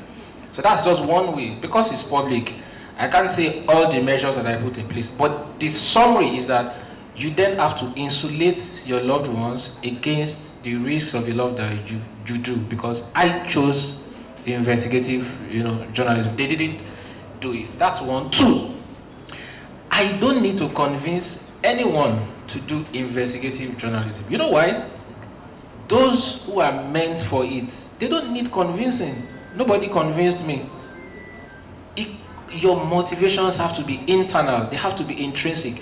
You are just not comfortable with the status quo, with injustice, and you know that you can't look the other way because you hurt yourself when you see you see rot that you can stop, and you're not doing it. So it comes from a natural place of wanting to leave the world a better place. It doesn't need, anybody who needs convincing will not last long in it. Now, I want to answer your first question as well because I find it interesting. The powers that be, always want to stop you, crush you, crumble you. How do you do it without being rascally, right? You have to anticipate them. In my professional life, what I do is, in quote, fight all the time. How? So I just told you how I woke up one day, I got a call. I'm calling from Ekiti State Police Command. We want to see Sadiq. Sadiq is in Lagos. He's my colleague. He's actually my staff. I employed him. If something happens to him, it's first and foremost my headache. I'm the one his family will hold responsible. And then we have to deal with that. That's a kind of fight. So that's what I do. But all the time I anticipate. So now there's a plan for if Sadiq goes in and they detain him. There's a plan. If he goes in and they release him immediately, there's a plan. If he goes in and they take him to court, there's a plan. If he goes in and they don't want to take him to court and they still don't want to release him, what is the plan? So you always have to anticipate. And what measures do they use? One, SLAPS, Strategic Law Against Public Participation. Those who follow my work know in 2023, 2024, early 2024, I wrote a lot about a smuggler. I wrote a lot about smuggling and a powerful smuggler. And after some attempts to bribe me, that's one of the methods that they use that people underplay. They try to bribe you. Before anyone even says they want to kill, they first try to bribe you. So which is why I said at the start, you have to define your motivations and know what you want. So if money is one of why you are doing it, you can't last. Last year I had 3 bribe offers. The first amount was from a go-between of a certain individual. The offer was any amount of money you want. And it's the sweetest bribe offer I got in my life because they did not say unpublish what you have published. No, they said, we know that you have written some things. It's okay. Don't write anymore. Can you not write anymore? And name any amount you want, I will give you. And instantly I said no. The second was from a go-between of an agency. They said they have been looking for you. I won't mention the name of the agency, but if people here, some people here can guess. And it was any amount of money you want. And I said, no. And the last was 50 million naira. That's the list. And that's because someone had taken me to court and wanted to withdraw the case. And I said, no, you took me to court. No, let the case continue. And we're trying to get the case out of court, and then they sent people to. So there will be bribery attempts. You have to be ready. You have to understand the value of your work in your eyes, even if other people are not seeing. And that value must exceed financial terms. When they say everybody has a price, it's a lie. At least financial price, that's one. Two, anticipate court cases. You don't have to be rascally. You just say, I want to write these things. I want to put something on Twitter. So what if they take me to court? What am I going to do? So you need to have a lawyer. You need to have the funds to employ a lawyer, or you need to have a lawyer who believes in your work and can defend you pro bono. You need to understand that the police can come after you. So when they summon you, do you want to turn yourself in, or do you want to start hiding until they're able to find you and bundle you to where they're going? So it's just to sit down and think and say, they will come right after me in a number of ways. What is my plan for each of them? It still doesn't mean that you have to be rascally, but you have to be calculative. If you are fighting the powers that be, you are swimming against the tide. There was a time I published one investigation, and then my Facebook just crashed my algorithm. They shadow banned me. And I got to hear that it was done from the UK. There were people in the UK, that organization, who complained to Facebook, and then they shadow banned. I stopped. People were calling me to, oh, we don't see your post again on Facebook. I'm still there. It's because I'm writing about powerful people who are trying to silence me. So the question is, if a platform decides to boot you, what is the next strategy? I'm most popular on Twitter, but I know that outside Twitter, I then have FID. I then have a name. That means if I want to talk and I need to maybe approach a TV station, approach a radio station, I still can. So no one is thinking, Twitter is where he has his most crowd. Let's shut him. Let's find a way to get him out of Twitter so that he doesn't have a voice again. So generally, it is to anticipate before they do it and have a plan for every single thing that they can do. And then to not give up. You know, a lot of times the people in places of power who try to intimidate us, a lot of times it will shock you that they are not confident people themselves. It will shock you that some of them are cowards. Yes, when my colleague Daniel Ojukwu was abducted by the police for 10 days, held communicado, taken to Panti, from Panti taken to Lagos, the woman behind it, people working with her came to say, it can't be that woman is such a timid woman, it can't be that woman. But it ended up that she was the one. People around her, you know, did it for her. So sometimes these people are not even bold, they are not brave. You only need to stand your ground. This guy is crazy. This one is not going anywhere. And that's it. You can't sue me or sue FID. We will be there in court. No one has ever sent me a pre-action letter. And I was dodging. And we asked her, I said, received with thanks. That's how I respond. And I said to my lawyers, if you want a court case, we will meet in court. I'm not going to run away. If we publish anything, it's facts. In the case of Daniel, it was some people in the office of the senior special advisor to the president on SDGs. They sent millions of money out to some people. Turned out to be a restaurant. Anyone who understands Nigerian politics, you know what has happened to that money. So as long as it's not fake news, when you arrest him, we will republish that story. You know, we will continue to stand in your face and stand our ground until the point where you say, these guys are crazy, they're not going anywhere. But to give up, that should never be one of the options. Thank you. Well, I think briefly, we must recognize the fact that it is never out of oppression to give liberty to an oppressed. So liberation has to be fought for. Because someone who is oppressing you, not just wake up one day and say, oppressed, go, and you are free. No. The oppressed has to fight for it. And that means that it's a very tedious task. Yoruba people say that to remove palm fruit from palm kernel it's not a day's job. It's not something you can do by rubbing it with your foot. You must be prepared for a battle.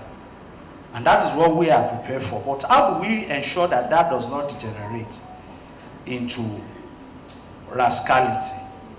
And that is where the question of understanding comes in.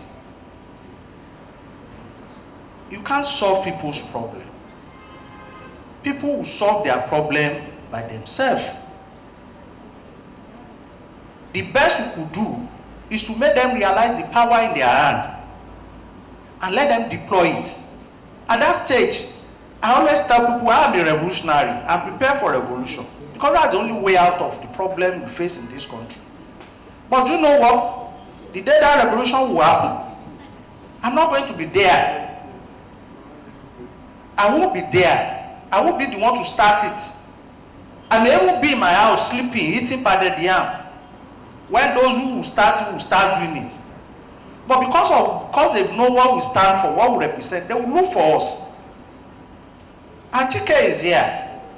The day we jumped at here in Mokola, the protest of over 20,000 people, I was the one who started it. I was just driving through, and I saw this massive crowd. There's a protest at Mokola. I just found a filling station, and I parked my car, and I joined them. In short, I didn't spend up to 10 minutes. That's a bit trusty. Please address us. And that was how I took over the leadership of that protest. Shike was there. We walked about 20 kilometers. Yes, our work, artistic profile, will always speak for you. But the day you begin to see yourself as a messiah, you want to substitute yourself, to the collective responsibility of the people. That's the day you begin to find yourself in the path of rascality, because it's a task that you can never accomplish it. You can't do it on behalf of the people. People will do it for yourself. And that's why we have prioritized the question of building, organization, recruiting future activists. When Jesus wanted to start his disciples, the first thing he did was to be looking for disciples. And he did that consciously. He defined who he wanted to be part of his team. There were a lot of people who came as volunteers. I said, no, if I can join us, you have to sever your relationship with the class of oppressor, those that constitute the states at that time. And from day one, Jesus knew that this task is a task that is going to take his life. He's prepared for it. Just the way some of us are also prepared for it. It's not only the man that died, because our context of our understanding of death is different from the general understanding. Wale Soyinka said the man that died is the man that keeps silent in the face of tyranny. So not only person that is in the grave that is dead. There are lots of walking corpses. When you see injustice and you cannot stand against it, you are a dead man. But even you are dying, you are dead, and your work will continue to speak for you. And that's why personally I believe that as a trustee, I've conquered death. I've conquered death because if I die today, I know that the legacy and the philosophy I represent can never die. And as long as that live, I live. And that's my conviction. All right, trustee, because of our time. Yes. Because of our time, thank you. Let's take one question from here. Right.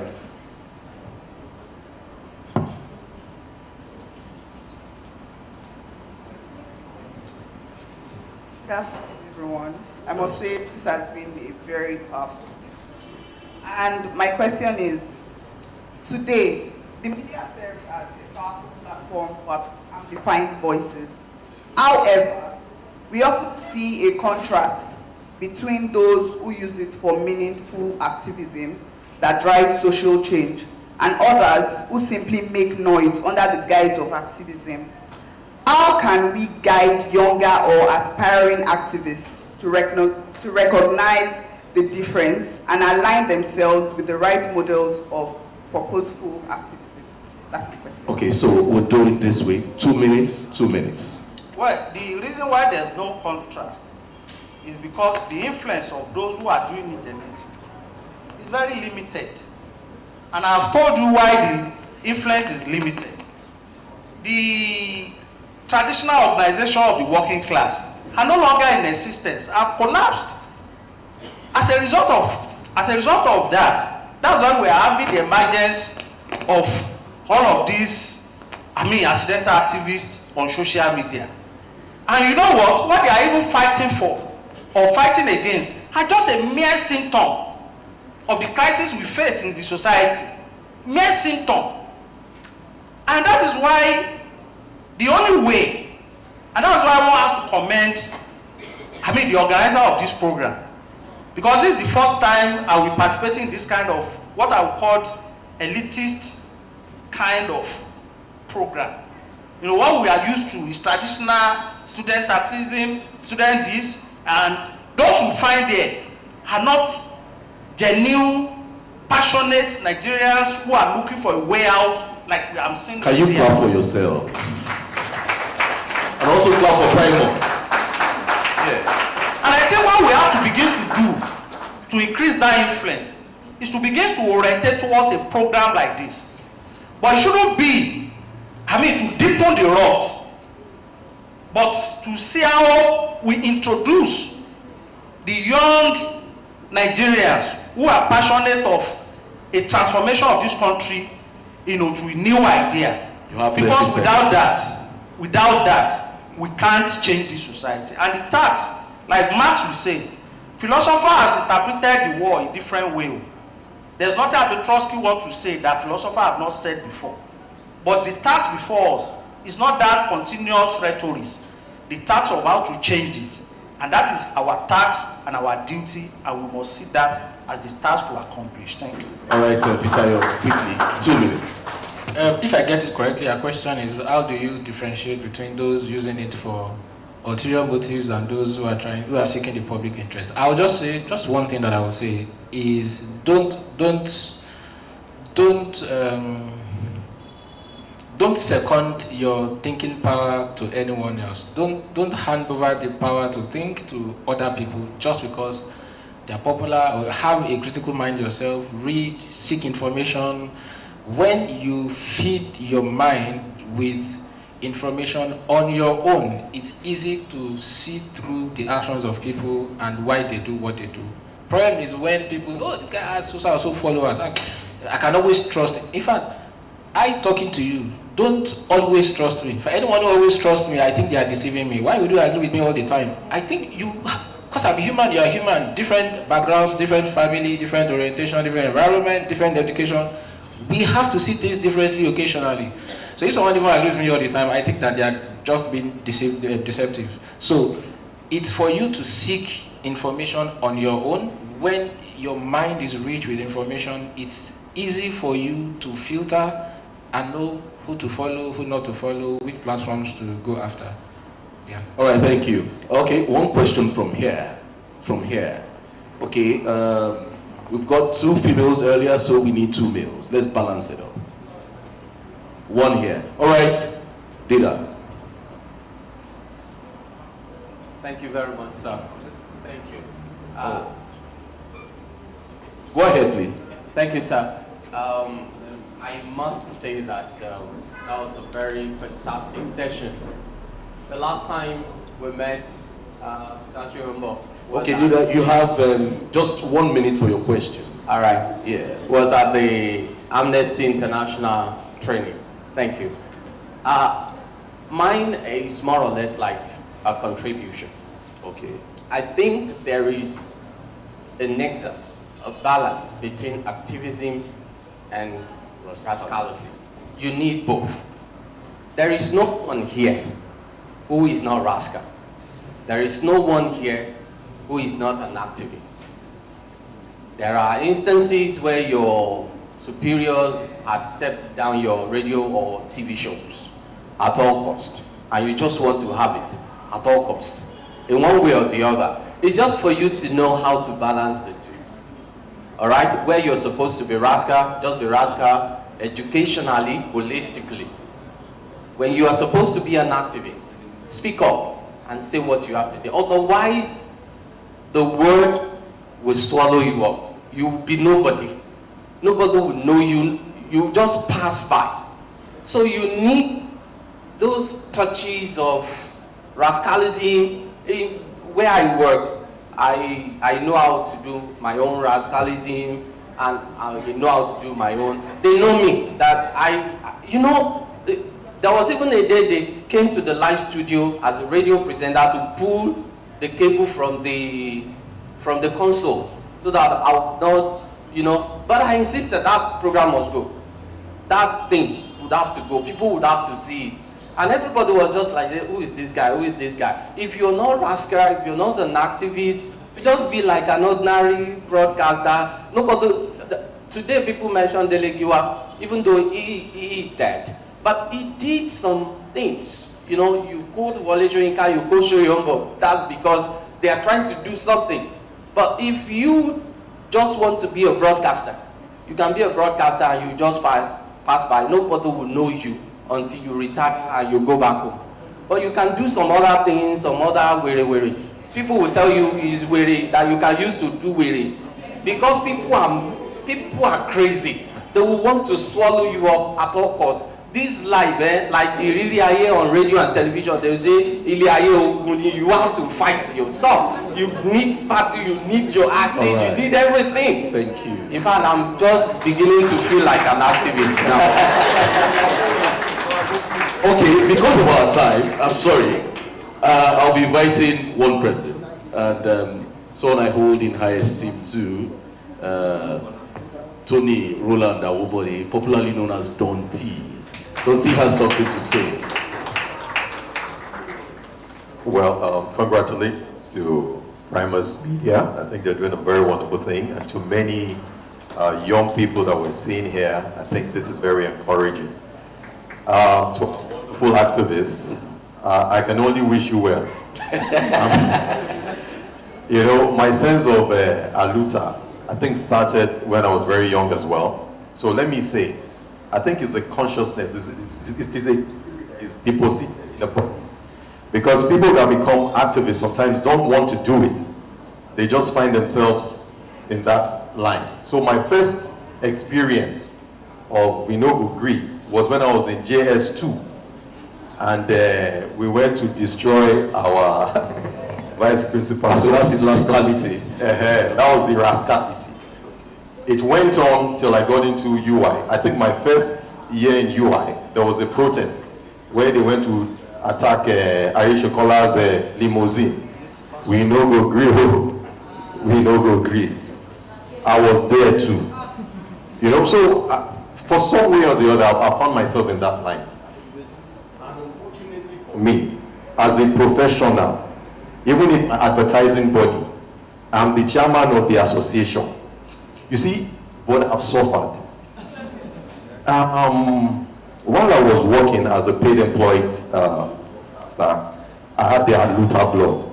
So whenever I was for the records, I know they agree, I know they, so I decided, and this is the question, is there a way now that we can get results from the things that we want without going the activism way?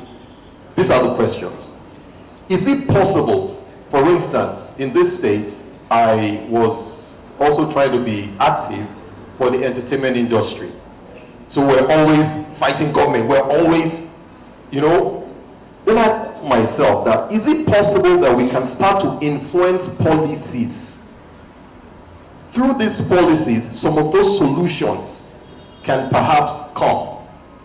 Instance, over 12 years ago, the criminal justice system, I also got involved because I was worried and I wanted to find out what was going on in the criminal justice system. But I discovered that through influencing of policies, I was able to get people that were unlawfully arrested released without having to create that nuisance, because sometimes we create nuisance. We don't agree. I used to be a nuisance. But I discovered now that I can go, because now you have names, regardless of the level of your activism.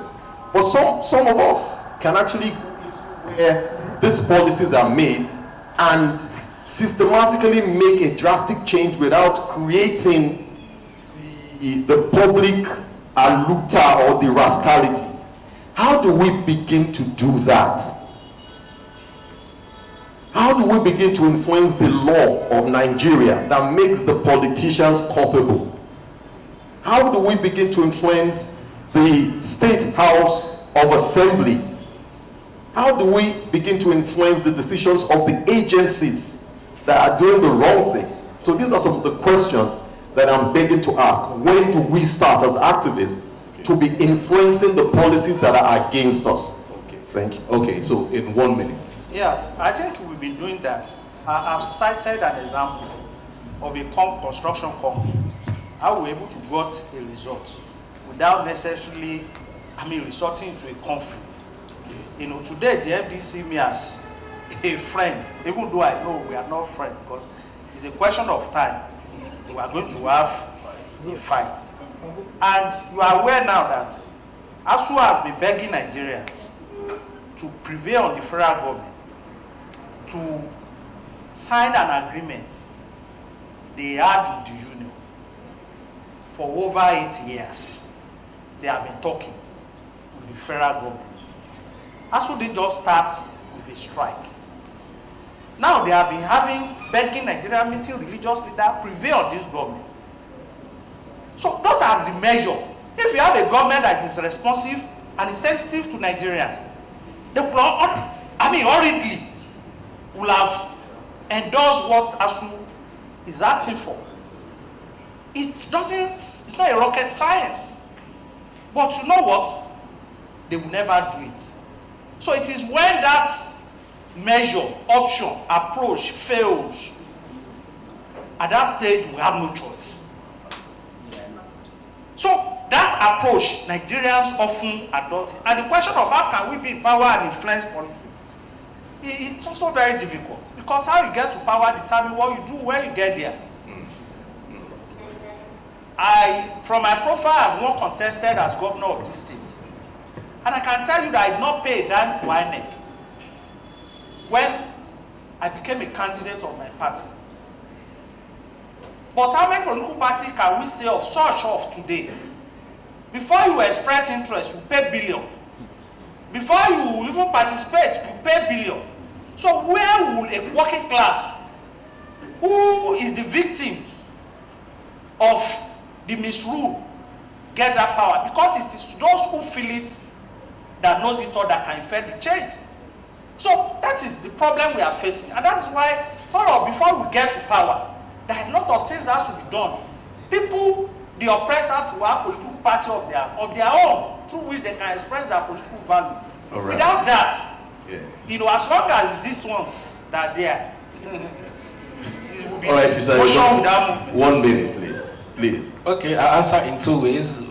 One, we can be creative internally. This question is, how can we get results without being a nuisance? And I'll share an example. I remember when I was in UI, I was president of Union of Campus Journalists. We're going to have a program, the authorities cancelled it. And then we wanted to wanted to protest against their decision. And what did we do? We just got black on black attires. And we got A4-sized white paper. And we wrote things with marker on those papers. And we pinned the papers to our back. And many of us just filed to different locations. We would enter a classroom, we would all file to the stage, we would line up there for like 1 minute, everybody would read what we wrote, and then we left. And then we went to other places, we did the same. It was around maybe convocation of Founders Day period. We were walking around the university, maybe like 15 to 20 of us, in black. We were not saying one word. We didn't think it was a decision. We would not talk. We were throughout. And the fact that it was black on black, it created a scene. It drew their attention. The university first felt embarrassed, but eventually they reversed their decision. So that's one way. We always have to find new and creative ways that are not violent, but will achieve results. And the second way is the clearest way, and we many of us run away from it, we can. People who have the heart for the people have to find their way into politics. That's the most straightforward way of influencing things. I can put pressure from outside.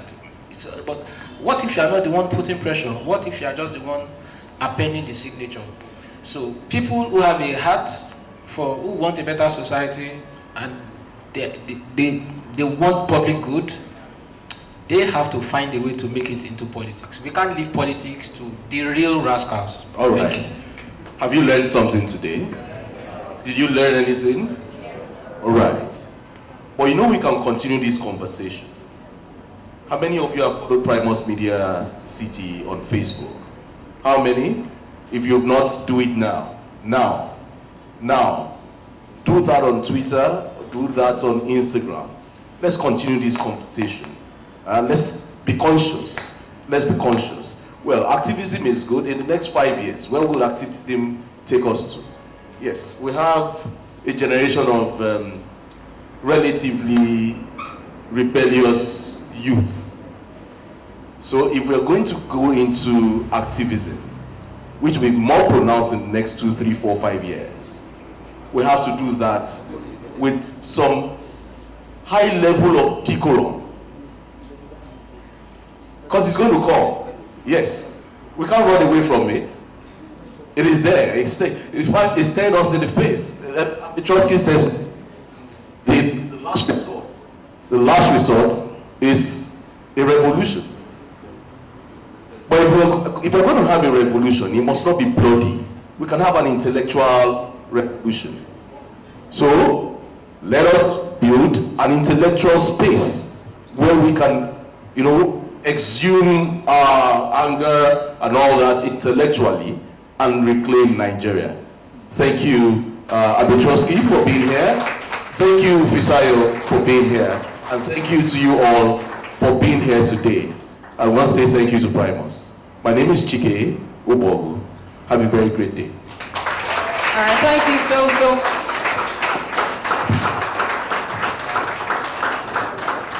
So please just wait on stage as the convener will be presenting a token to you in a bit.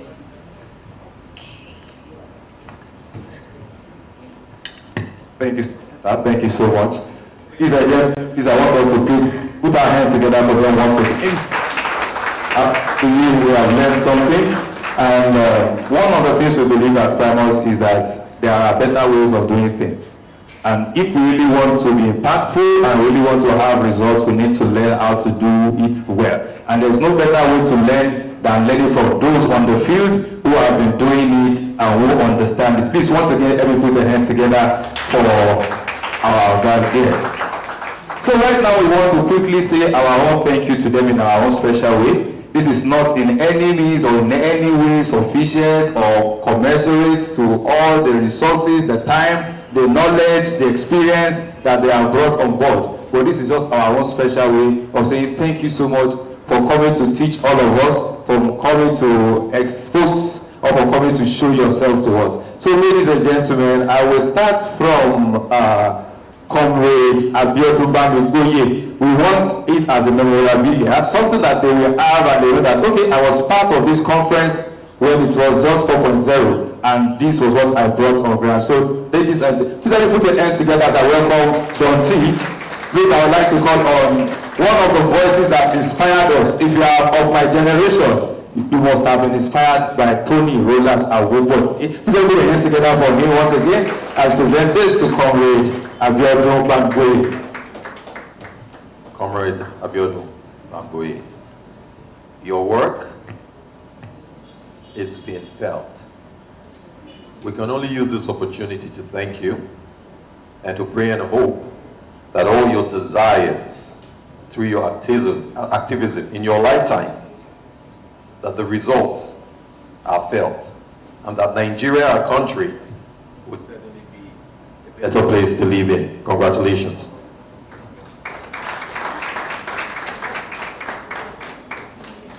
This is on behalf of Primus. Please don't go yet. I want you to please do us the honor of presenting this one too. This man is a man I respect a lot. Right from when we were in school, and we're sure that we did not know each other one-on-one, but that name was legendary. Fisayo Shoyinbo of UCJ. And then from UCJ to FIJ, that is to tell you that he has been consistent right from the time of being an undergrad, even at... So please, ladies and gentlemen, help me put your hands together once again as I hand over this and the microphone to Dante to help me do the presentation. These are mighty men. You know, when we read the Bible, we read of mighty men of valor. We only read about them, but we're privileged today to see some of them. Fisayo Shoyinbo, you have dedicated your life as an exemplary personality to fight for the cause of humanity. This distinction, this journey of yours, we are wishing you well, and we hope that the legacies and the results of your work will be felt even while you are alive, not while you're dead. So we're taking this opportunity to thank you, congratulate you, and to also pat you on the back. We believe that your seed is already deposited in the lives of others that will be taken over the baton. Once again, on behalf of Primus Media, I want to say thank you and keep the good work. God bless you.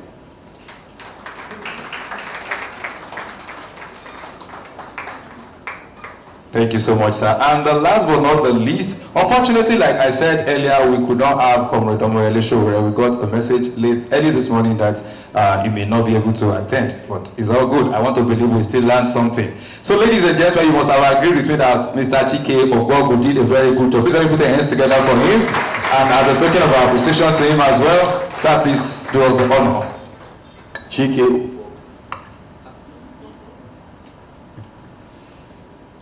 Chike Ogbogu is a broadcast journalist par excellence.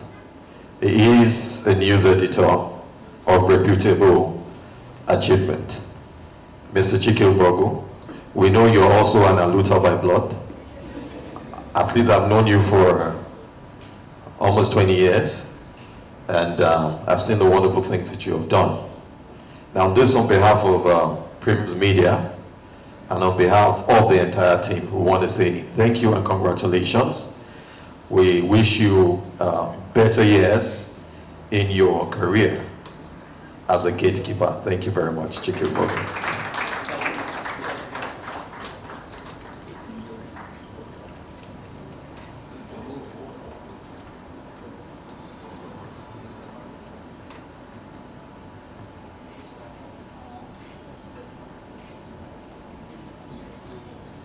Thank you very much.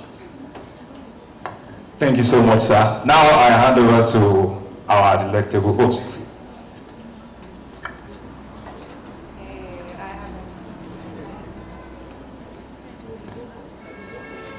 All right, can we have a big round of applause for the panelists and the moderator?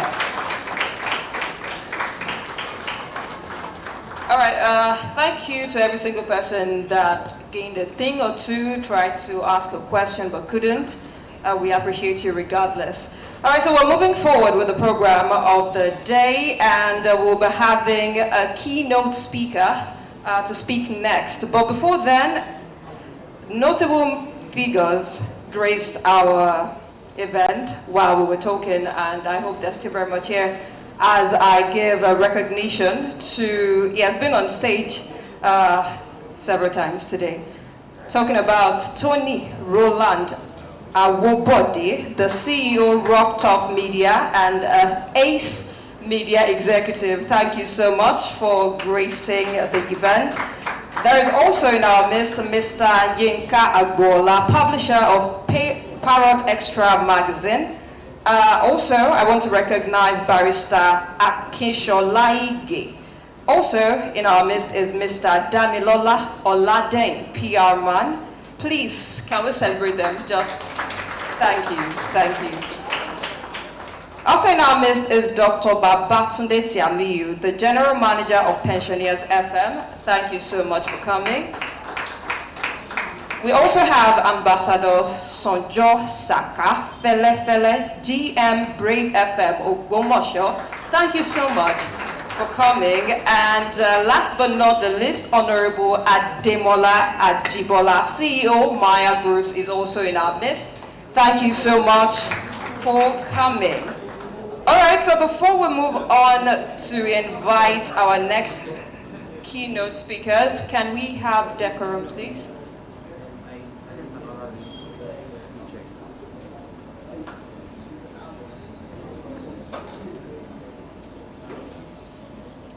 All right. So moving on to the next keynote speaker to have the conversation. We'll begin with conversation, the influencing the agenda, the intersection. Please, from the back, please. Please, thank you.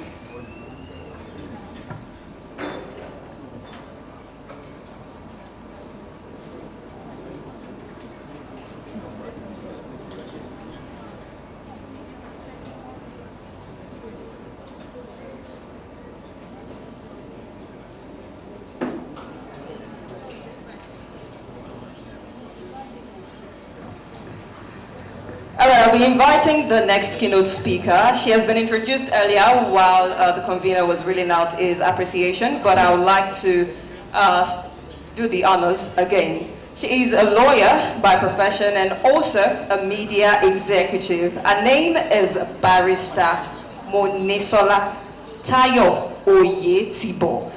She would be handling the next keynote speech. Please, a big round of applause as she makes her way to the stage. Please, you can do better. She came all the way from Lagos. Thank you.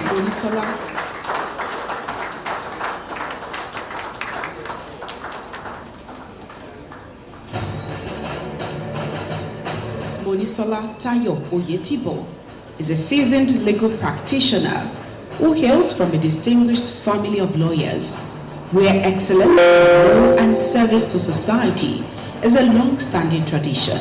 With a solid professional grounding in the legal field, she has combined her legal expertise with a passion for communication and public enlightenment, becoming a bridge between the legal community and the wider society.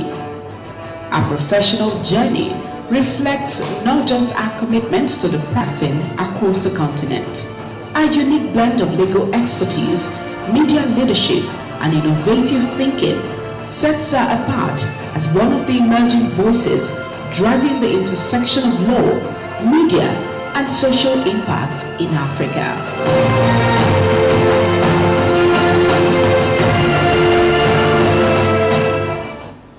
Thank you. Good afternoon, everyone. What does one do when they are reading out you just have to, thank you. Good afternoon, everybody. First of all, good afternoon to you once again. My name is Monisola Tayo Oyetibo. I'm the co-founder and CEO of Law FM 103.9. We are the first law radio station in Nigeria and in Africa. Thank you. I want to say first and only, I'm sure of Nigeria, but since I'm not sure of Africa, don't let me say what I'm not sure of, but I'm sure of Nigeria. Thank you very much. The first thing I want to do is thank Afuda. It cannot be easy putting something like this together. To Afuda and the team of Primus Media City, getting everybody to come here, some from in-state, some from out of state, early in the morning, on a public holiday. So well done, Afuda, to you and the team. Well done to you. For those of you that may not know, Afuda is with us at Law FM. He leads our communications, media, and PR efforts. We call him Daddy Combs. And we're very, very proud to have him with us. So thank you again, and thank you for bringing us here today. We have begun, I'm delivering the second keynote address of this conference, titled Framing Influence and Fueling Change. The first panel, very, very educative. I learned a lot. In fact, I've just been thinking, why would they ask me to come after this panel? Because it has been so edifying. I don't know what I'm going to say, but I hope it will be good enough. My keynote address today is titled The Power of a Platform. And the first thing I want to do is be specific about what a platform is. When you think of platform, you think of, maybe a social media influencer, a content creator that has 100,000 followers or 1 million followers.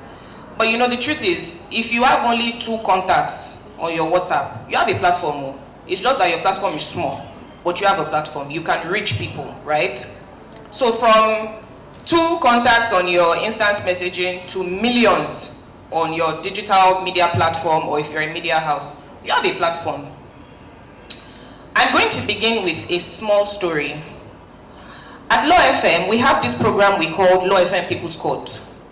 As the name suggests, it's a people's court. We invite people to bring their issues, and free of charge, we settle it for you. Don't collect any money from you. About 2 or 3 years ago, a man came to us with a problem that had been disturbing him for months.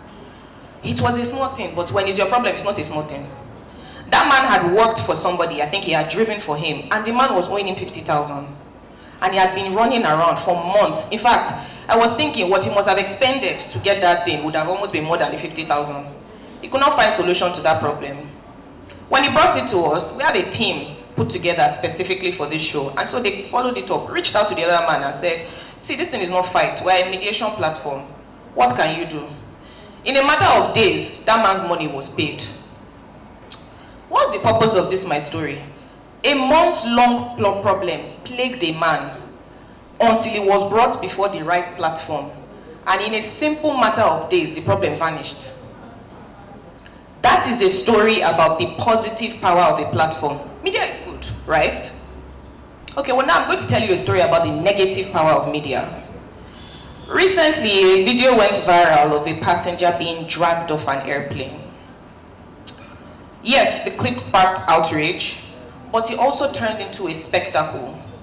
Because my first encounter with that information was not about aviation protocol or good behavior. No. It was a woman's nakedness. That was the first encounter that I had with that thing. Mockery and ridicule took center stage in that thing. It became another thing. In fact, I don't know if you know, there were certain pages dedicated to resharing that image. Critical questions were lost in the noise. What are aviation safety protocols? Okay, who was right, who was wrong, who should have been doing this, who should not have been doing that? How do we balance security with dignity? What lessons can society take away? All of that was lost. Because of media, millions of people saw a woman's bare chest when she was in a difficult and vulnerable situation. Who did that help? I want to ask. I don't know who it helped. At Law FM, we have seen firsthand how media can be a tool for justice and for empowerment. What we do is simplify the law. We explain the law to people. It can be something as simple as the difference between assault and battery. You will be surprised at the number of people that don't know that their landlord cannot wake up in the morning and send them out. You must have quick notice.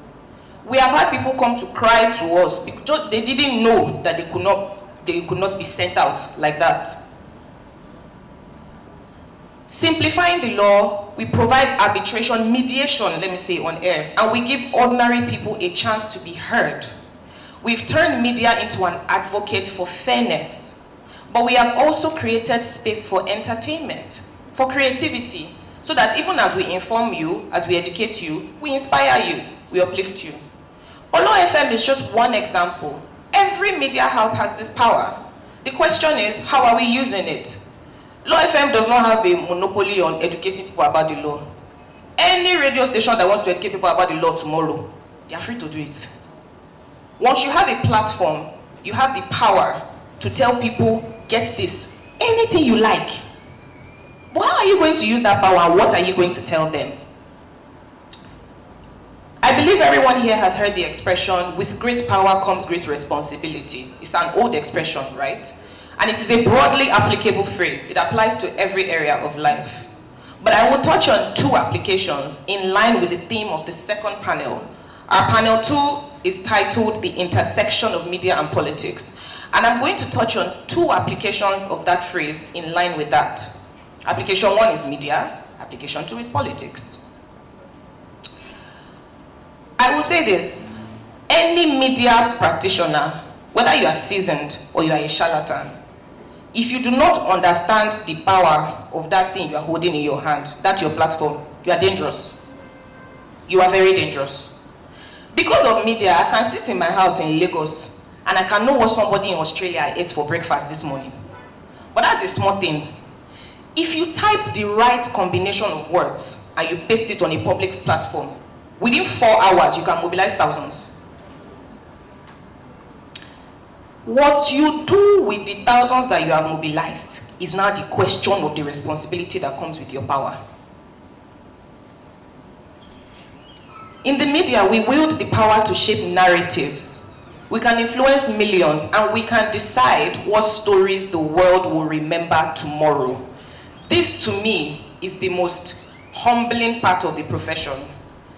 They read my profile earlier. I started out as a lawyer. They always say, don't say I was a lawyer. I was not this bad. I just left law, but did I really leave law? This is a law radio station. But in media, I realized something. This thing that we have is very, very big. Media practitioners have the power to decide what the world will remember. If a 30-year-old man, listen to the specifics of this, if a 30-year-old man is killed on the street out there, and every radio, print, TV, digital media station writes a 30-year-old woman was killed on the streets, it will be very difficult to convince anybody that was not there that is a man that died. If all those media houses say nobody was killed or they don't write anything, apart from the person that was passing by, it will be hard to convince anybody that somebody died there. On some level, that is alteration of reality. Media has the power to alter reality. If one thing happens and every media house writes another thing, is that other thing that everybody remember? Is that other thing that happens? How do you want to prove that it was the first thing that happened? If you really think about it, this power is a little terrifying. Are you not scared? It's a little scary. Now, whatever platform you have, me, I own a radio station.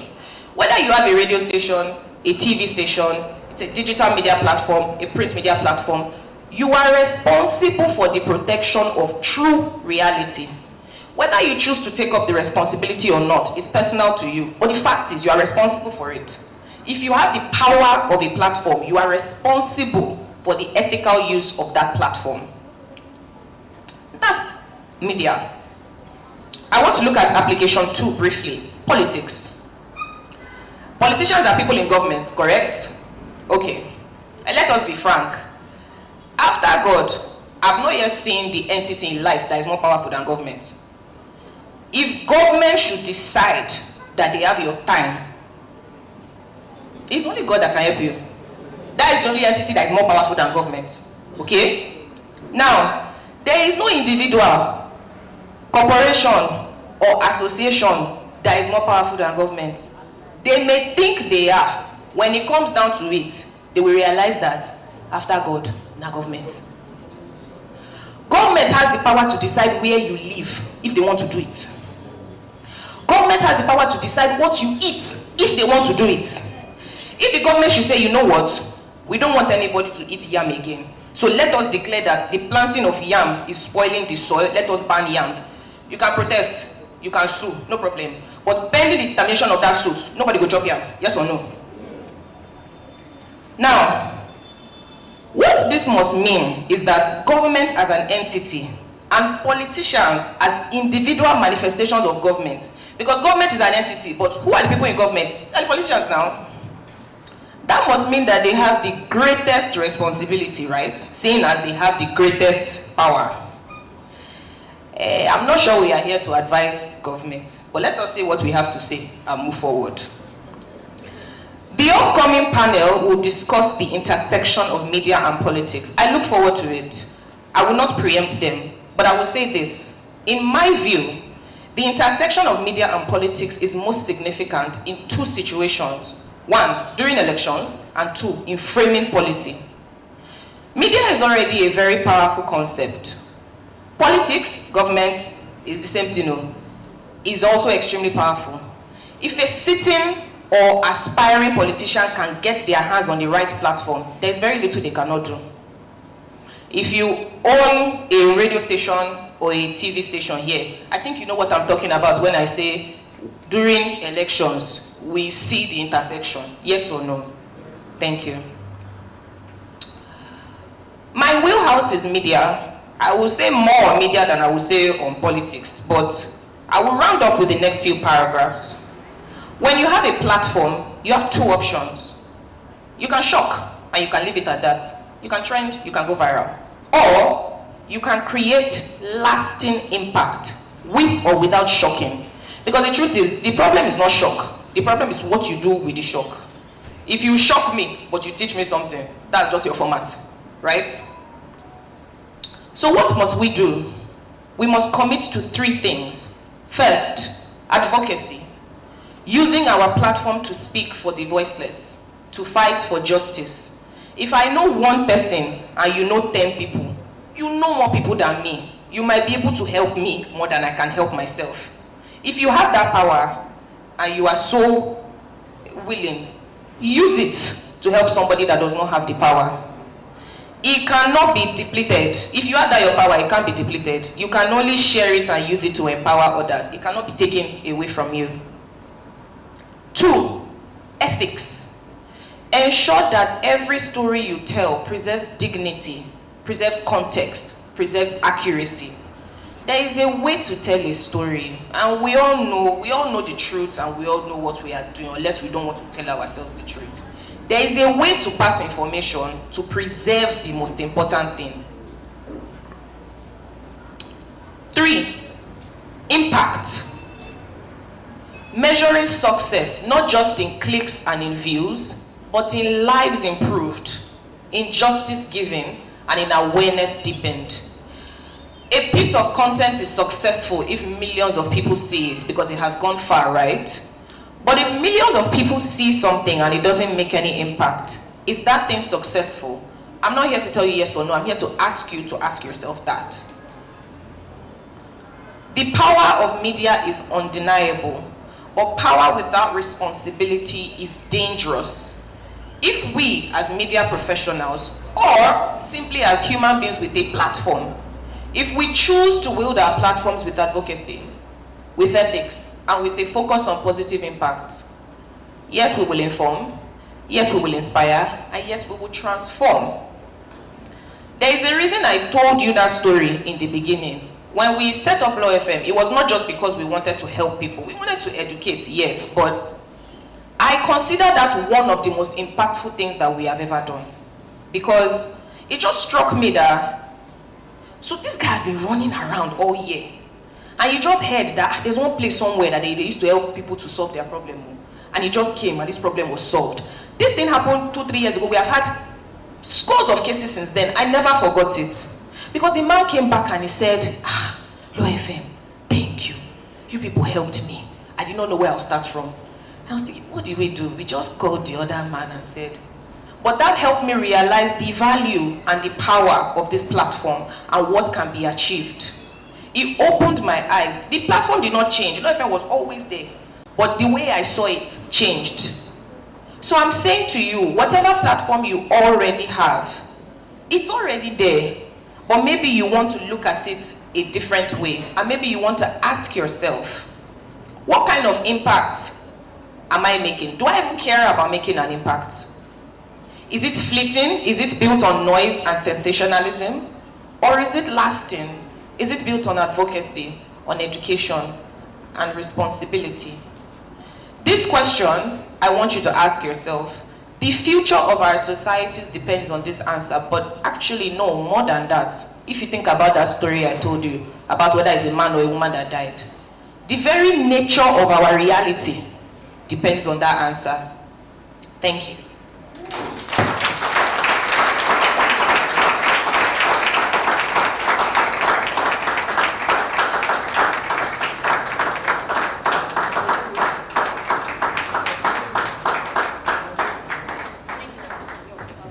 Please, let's appreciate her again, please.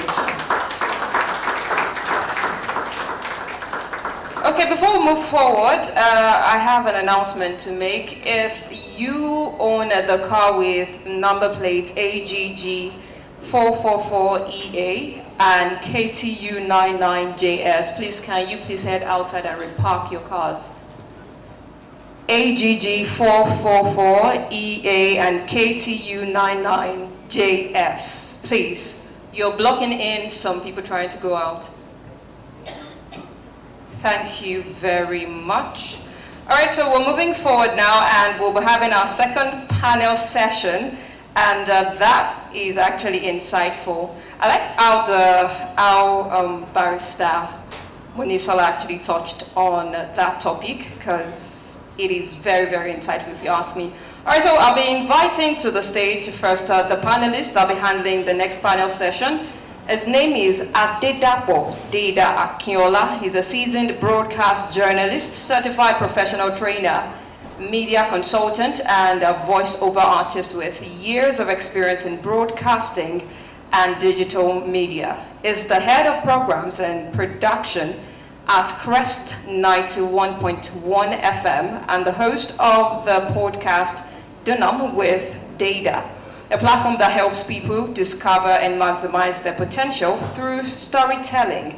He also produces The Chambers with a Z, the first podcast by JCI Nigeria, and currently serves as Director of Membership Services at JCI Ibadan. Deda also leads the 1516 Consult, a talent management agency known for its dynamic voice and passion for youth empowerment. It continues to inspire and shape the next generation through media, mentorship, and training. Please, if you're not too busy, a round of applause for Adedapo Deda Akinola as he makes his way to the stage.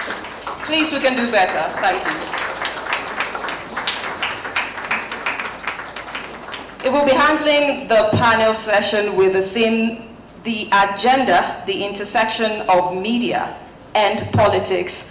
On his panel, though they have their profile recorded, I'll be inviting first off Honorable Michael Ogunshino, who is a politician, to the stage.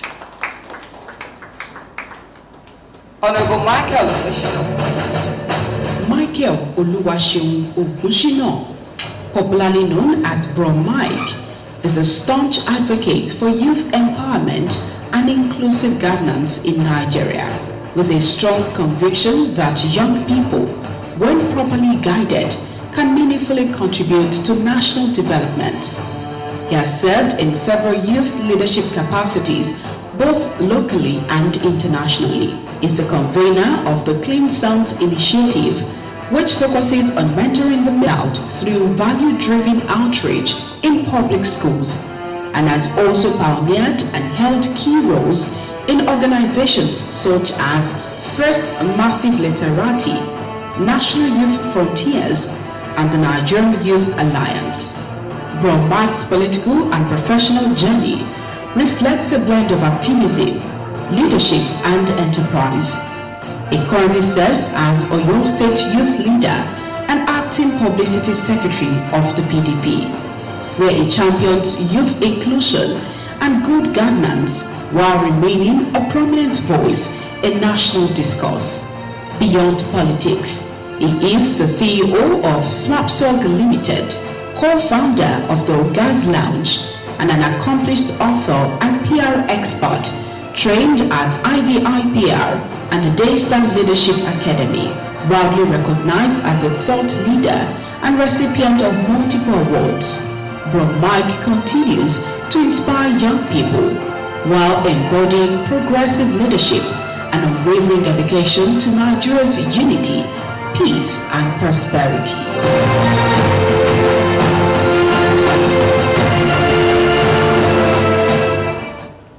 All right, the next panelist I'll be inviting to the stage is Honorable Falano Adebowale, a politician and also an appointee.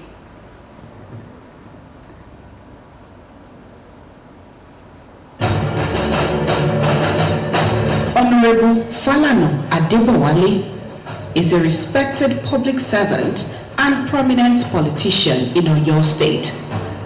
He currently serves as the chairman of the Oyo State Agency for Youth Development, where he is driving impactful programs aimed at empowering young people, fostering innovation, and creating sustainable opportunities for youth engagement across the state. Through its leadership, the agency has positioned itself as a hub for nurturing talents, addressing youth-related challenges, and promoting inclusivity in governance. A committed member of the People's Democratic Party, PDP, Honorable Adebowale, is widely recognized for his grassroots appeal and dedication to democratic ideals. His political career reflects his deep passion for service, people-centered governance, and community development. Known for his accessibility, vision, and result-oriented approach, he continues to build a reputation as one of the emerging voices shaping the future of Oyo State politics.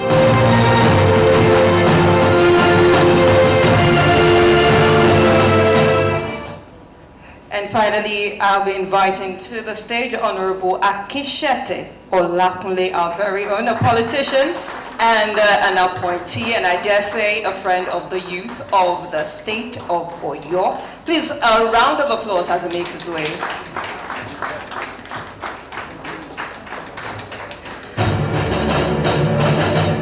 Honorable Olakunle Akishete is a dynamic politician, public servant, and creative professional whose career reflects versatility and dedication to service. A graduate of Obafemi Awolowo University, OAU, Akishete first made his mark as a stand-up comedian, where he captivated audiences with wit and social commentary. Transitioning from entertainment into politics, he embraced public service as a platform to effect real change, bringing along his communication skills, grassroots connection, and passion for community development.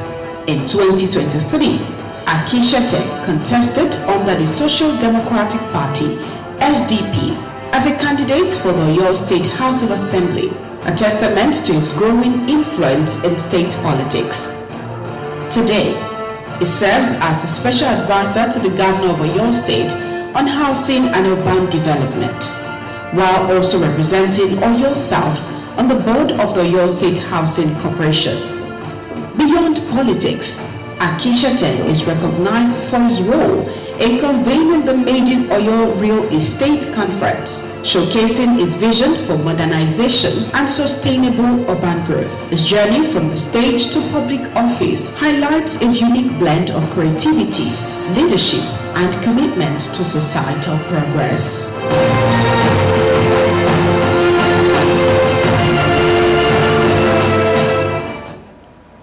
While we await Honorable Falana Adebowale to join the panel session, I would be inviting to the stage Mr. Damilola Olade, popularly known as PR Man, a PR expert, to start this conversation.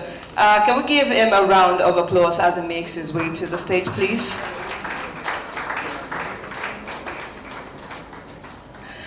Okay, so they'll be having the conversation, like I said earlier, on influencing the agenda, the intersection of media and politics. Over to you, Mr. Akinola Adedapo.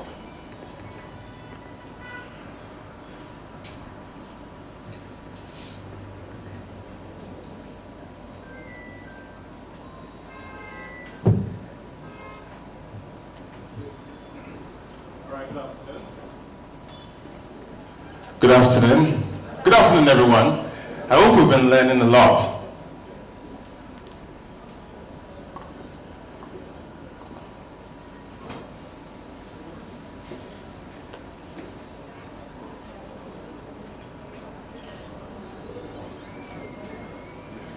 All right, good afternoon once again. My name is Deda Akinola, full name Adedapo, but my brand name is Deda.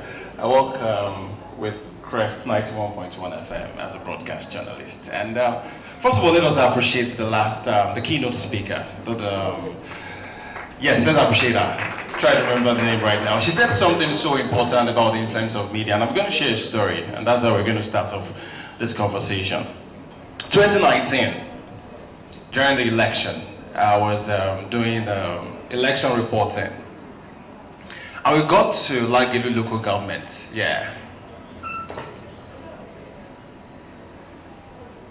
I was with a Yoruba presenter, so we were reporting. We were going around, and we kept on going, and we kept on going, and I was asking my colleague that, where are we going to? I was actually scared, you know. During the election, we were doing election reporting, and we kept on going, and we got to a village. Inside, I don't know the name of the village up to this point in time, and in the village, there was a ballet there, and there was a radio set in the middle, and people surrounded him. And everybody in the village surrounded the radio set, and they were listening to the radio station I was working for then. And I saw this little, immediately we stepped in with our car, all of them came out, and we're like, you know, I was shocked. Do you know I was shocked? And it changed my perspective about the power of media. And the interpretation of that is, so I'm shaping someone's mind in a village somewhere that I don't know and I will never meet through radio. It's amazing. It changed my perspective about the media as it is and how powerful we are. You know, the keynote speaker was talking about how powerful the media is. It's like we don't know the power of the media, and we're going to also dissect it today. Politics, interesting one. There's a particular politician that has been doing media pally of recent. I think he's the one that has done the most media pally ever. You know, and someone questioned, I said, why is it that he does media pally every now and then? And I have to say, I respect him so much. We know what I'm talking about, right? Sorry? Okay, you got it right, actually. The Enson Wiki, if you have conversed with him. And he's over there. Recently, he was speaking about how the media needs to do their job, about informing, you know, the legality of the local government elections in Rivers State and all that. And one thing I respect him for, even though we might not agree on some things, is the fact that he uses the media very well.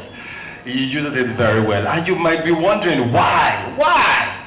Is it just for storytelling? Is it you just trying to control the narrative? How truly powerful is the media in terms of shaping the agenda, the mindset, public opinion? And I'm going to start with Honorable Akinshete, in the sense that, and I'm going to be direct straight off, media and politics. Who is using who?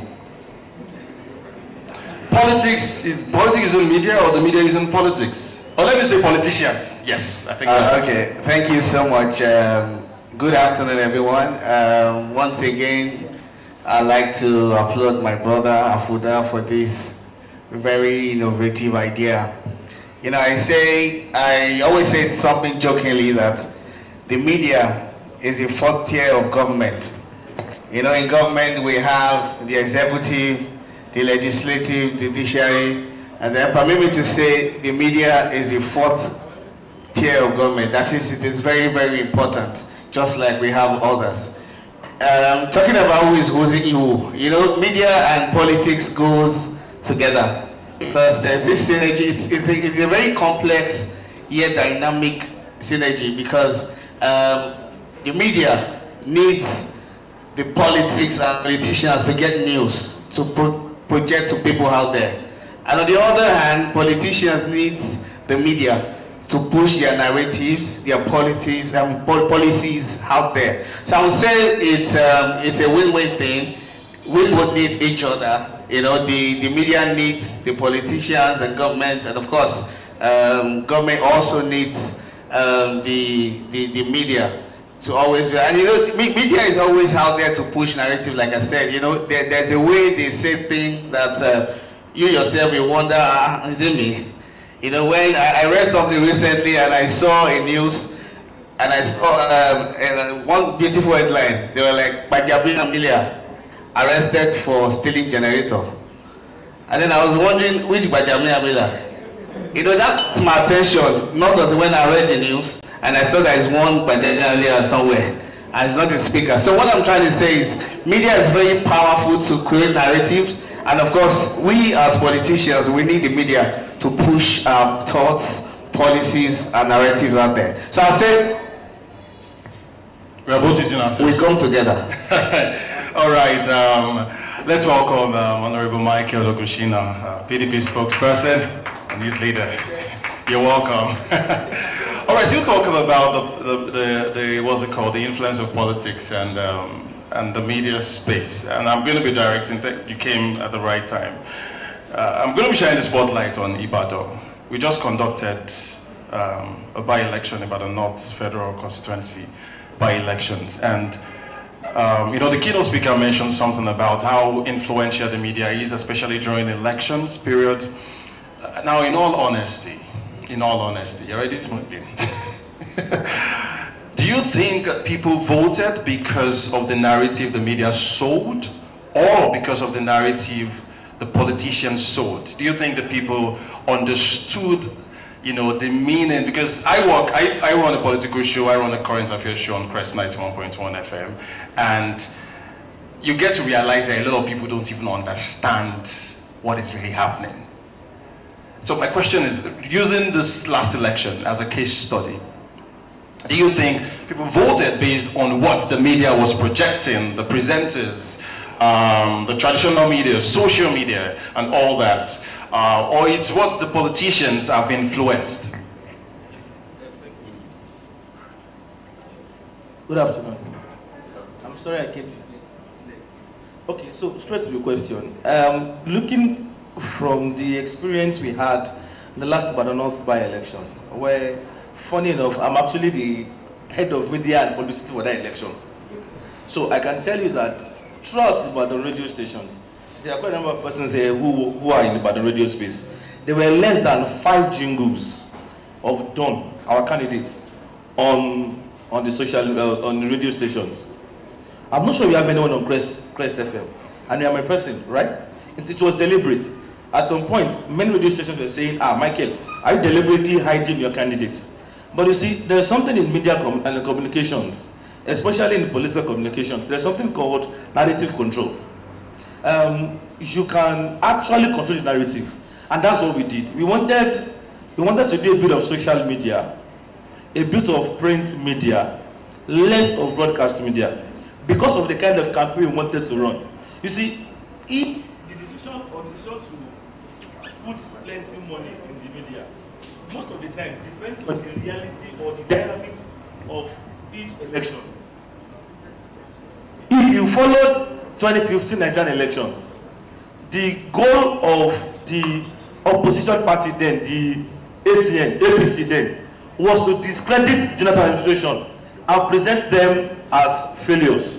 So they did everything possible, invested so much in social media, broadcast media, and print media. And of course they used signage too, to discredit. But in 2019, the approach changed. 2019, they campaigned on ethnic and religious lines. And in 2023 elections, the obedience and the social media. So there was no way the APC or the PDP could have defeated the obedience Labour Party movement on social media. So what they did was to campaign on ethnic and religious line, narrative control. So what we did when the Ibadan North election was simple.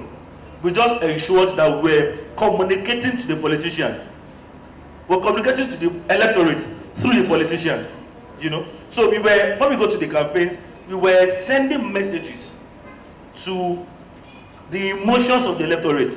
For example, part of the things we said, I hope Murphy is not here. Okay. Part of the things I said during the election was that our candidate is 42 years old. Their candidate is 62 years old. How can the APC candidate be 20 years older than our candidates? In a local government, federal constituency that houses UI, Ibadan, UCH, and plenty of institutions.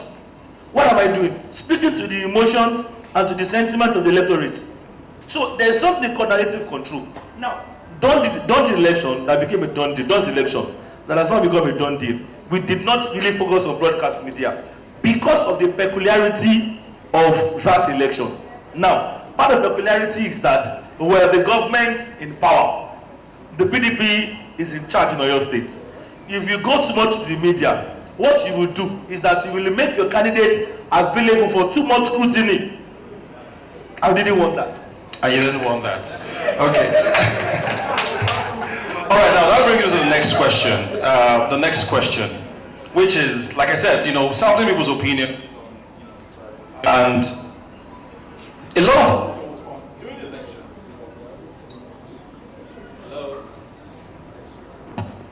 all right, during elections, a lot of people, you said you speak to the emotions of people, which is good. But people don't understand what these politicians stand for most of the time. Because they focus more on, and it's not just about PDP or ABC, generally. They don't understand what the politicians stand for. Politicians just come on air, or they write some, or they go on social media, and they sell a narrative just to sell to their emotions and all. But the nitty-gritty of the manifesto, what are they offering? They don't understand. Is it on purpose that the politicians do this, and they just hold back on what they are actually standing for, what they want to do? Okay, so I listened to Auntie Yemisa Kerele many years ago. She said, in the situation where the same mind clamors for bread and books, bread will always win. In the situation where, let us not use in mind, where the mind of a Nigerian crave for bread and books, bread will always win. The Ibadan election was conducted in 512 polling units, 12 votes. If I tell you the millions that went for that election, you will not believe it. So people do not actually ask questions, and it gives me a problem as a young person. When we were doing Sheyi Makinde election, I was very, very much involved in the media publicity for the Sheyi Makinde re-election. And one of the things that really gets me bothered is that I'm one of the official spokesperson for the government. So if there are times when radio stations invite me, and I go to the stations, and I'm ask me to tell you what you have on education, telling me what I should ask me to tell you what you have done on security, on youth employment, and very core matters that affect our being. But unfortunately, Ibadan media people are myopic. I'm sorry if you sound very rude, but that is the truth. Ibadan media people, journalists, they don't ask real questions. And if you don't get real questions, you don't get real answers. You know what you do actually? You make the work easy for politicians. That is the truth. Political correspondents in Ibadan, they make the work very easy for politicians. Do you know why? Because for example, if I'm the head of media and the PRO for PDP in Oyo State, if I get a message from you, Data, and say, Bro Mike, I need you to come on my show. When is the 11 to 12? And I know you, I know the questions you'll ask me. And somebody, Kiniko Amzat, that owns a particular station, put a political show around a particular time. Which one do you think I will go to? I will not go to his own show because he's too academic. If you're asking me about manifesto, asking me about all of those things, but this other person will not ask me. But don't you think the people needs to know and understand? We need to get people to that place. So I'm saying that it is the responsibility of journalists. We're not going to teach you your job. It's your responsibility to find out the fact, bring out the facts. Are you getting me? Ask difficult questions, issue-based questions, do critical research. For example, okay, let me give you a pipe. One of the reasons I came late is because currently the PDP, my political party, when they moved for congresses, we're planning our congresses, right? 4 years ago, I became the state chief leader. My 4 years is going to elapse October 16th. So I'm planning for re-election into another position. Same with every other position in the party. Do you understand? So I expect that intelligent journalists will start asking questions. Political correspondents, okay, what is your role? Is there going to be an affirmative position for women in your party this time around? What are you looking at for your party? Are you zoning your chairman? What are the basis for zoning? Issue-based questions. Is your party arrangement, your party structural arrangement, is it going to have a say in who becomes the candidate? But when you go on here, they're asking you, so Lori or no, kill it. No, these are the issues. So when I look at people also come on, you know why I'm saying this one? Because we are moving into a political season. And please, Ibadan journalists, can we be intelligent? I'm sorry. I'm sorry. I'm sorry. I'm sorry. Afoda, I'm sorry. I'm sorry. I'm sorry. I'm sorry. No, you know why I'm saying this? You know why I'm saying this? Because correct as I speak to you, I'm saying that there's somebody on Facebook called Kiniko Ibadan. I don't want, is he as said it, it's not me. There's somebody on Facebook. If that guy says the rubbish that he says on Facebook, I realize that he will have a lot of reactions. Plenty reactions. And there's another person saying what is reasonable that nobody will listen to. Nobody will not have any reaction. So it means that what we are communicating, and honestly, I will not stop saying it, apart from the fact that Oyo State APC has made my work, I'm over the laziest PRO in this state because we don't have a position in this state. You don't have, there's only one APC. Okay. Wait, it's not political. Okay. Wait, it's not political. All right. Now, if apart from that, the Ibadan political correspondence too, they've also made my work very, very, to my stomach, they make my work very easy. Why? When you go on their show, the same question you answer in French, you will answer in Crest, you will answer in Akitipo, you will answer in Wells Radio. Okay. No, now. And there are a lot of issues. For example, somebody had called me and said, come and defend the 300 billion for loan that the government has. Okay, so I have a defense already. I give you my defense. Another person called me, come and defend the 300 billion. Baba, can you ask another question? Can you let us break down this money? This money is in two phases. Let's look at the particular figures. What I'm saying is, let our conversations be issue-based rather than the myopic, usual way of. Anyway, God help us. So there's a different perspective to it, in which I would allow Mr. Dami to answer. So it is not just a problem of Ibadan media or a location. You go on social media right now, it is not, people don't want to hear facts, figures, they just, people that are popular, that is the people that actually say that people would listen to. And, you mentioned the obedience, okay, I need to be careful right now. Okay, because there's a lot of social media, there was a lot of social media talks around obedience prior to the last election. And when you engage an average one of them, I've engaged a lot of people, and you ask them salient questions about, okay, this, and like, no, we don't just want APC, we don't just want PDP, we're just obedient. And so if we're trying to push the narrative of people, let us ask the real questions, let us push the real fact. How do we go about it? Because it's actually not a problem. That's why I stand to disagree. It's not just a problem of Ibadan media. Exactly. It's a problem, it's a general problem. And all what trends, it's a national problem. What trends online are things that are on the surface, but the deep things, the real questions, the real conversations are not being heard. All right. To every person in the studio, you have listeners, you have the guests you want to call on, you set your questions, and then the theme of the program that you're hosting. So do your research, and if I'm bringing Bra Mike and I want to bring his opposition, definitely they are different. His structure is quite different from that other person. Even body, stomach, he mentioned it also. And so what's the ideology of PDP and the other party, whichever party you want to bring? So with that, you'll be able to, is it that the other person is more sound than this guy? So that with that, I will know the kind of question I can throw.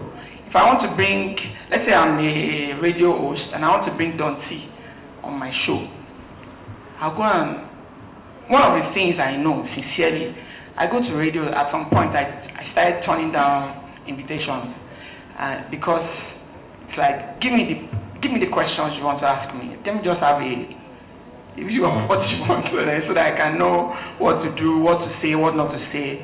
And my ear is here, and we went to a radio station 2 weeks ago. I was sleeping. I was actually sleeping in the studio while they were presenting. not of anything, because the ambience wasn't good. The questions they wanted to ask were off what they told me they wanted to ask. So the first thing I think a radio host or anybody in the studio should do, if you are bringing anybody, research the target audience out there listening to you, age range, rolloje. So with that, you'll be able to know, okay, yes, this is how we want to connect with them, and the feedback we expect. You will be surprised that a lot of shows that people can call in for their program, you will get to know that not even one call will come in, just because of the whole setup from the beginning. But don't you think it's a problem? Now, like I said, let us take it beyond radio. Yeah. Let us take it beyond traditional media and also digital media also. Yeah. Don't you think it's a problem of, it's a question of who is responsible? Is it based on the demand of what the people want, or what the media personalities are churning out? Because if it is based on demand, you need to balance it. Okay, and that is where I want us to talk about. How do we balance? This is the demand of what people want. We know a popular radio program in Ibadan. When it comes on air, and people listen to it not because of because of the drama that happens, and that is what people want. They don't want to hear facts and figures, and this is what and that. Am I wrong? They want gossip. That's the kokoro. That's the thing that enters. That's the kokoro now. So they know there's a way to balance it also. The timing, it's not during the day, you know. You would have closed from work, so you have time to listen to that thing and tune in. That I don't know how long it takes. And the person, the anchor, they respect him everywhere, street credibility day. So he would drive traffic from everywhere. You get and then he will now enter. Maybe last time they talked about you get, and this time they will just say, okay, killer they be shock or and at the end of the day, ask up for your uncle. If you got was alright. I understand. You've been dying to say something. I can feel it like you've been first of all, let me get to see Mike, but honestly, I like my friends here have been saying, the media needs to always do better. Like I say, I've at a point found myself in the media space. Donty pushed me to 32 FM back then, and I know how media works. I know, they need to ask questions that are pertinent, questions that really matters, things that people need to know. I tell people they are the ones that create narratives for people. When journalists don't ask politicians questions they need to ask, when they don't actually bring out things people need to hear, politicians won't say it. They will just lash on the fact that you have listenership, and then they will come to your program, and then they will promise this and they sell themselves and all that. It's not the problem of the politician. I think it's on the other side. The work is more on the media to be able to actually push words out of politicians. You can't want to invite me to a radio station and ask me questions like, and then you look at me and you say, sir, where do you see Seyi Makinde in 2027? What do you expect me to say? He's going to be president, sir. Just that. So I think there are some questions that you need to ask that will always make me want to talk about facts, figures. Trust me, their politicians are very intelligent. They will use your show like emphasis on the song. Exactly. All right. Questions? I'm sure a lot of hands will be up right now because I really want this to be as engaging as possible. We have more politicians in this place than, and obviously they would obviously tilt towards defending the. Okay, I'd like to ask questions. Okay, all right. I see your hands first. Okay, please come forward.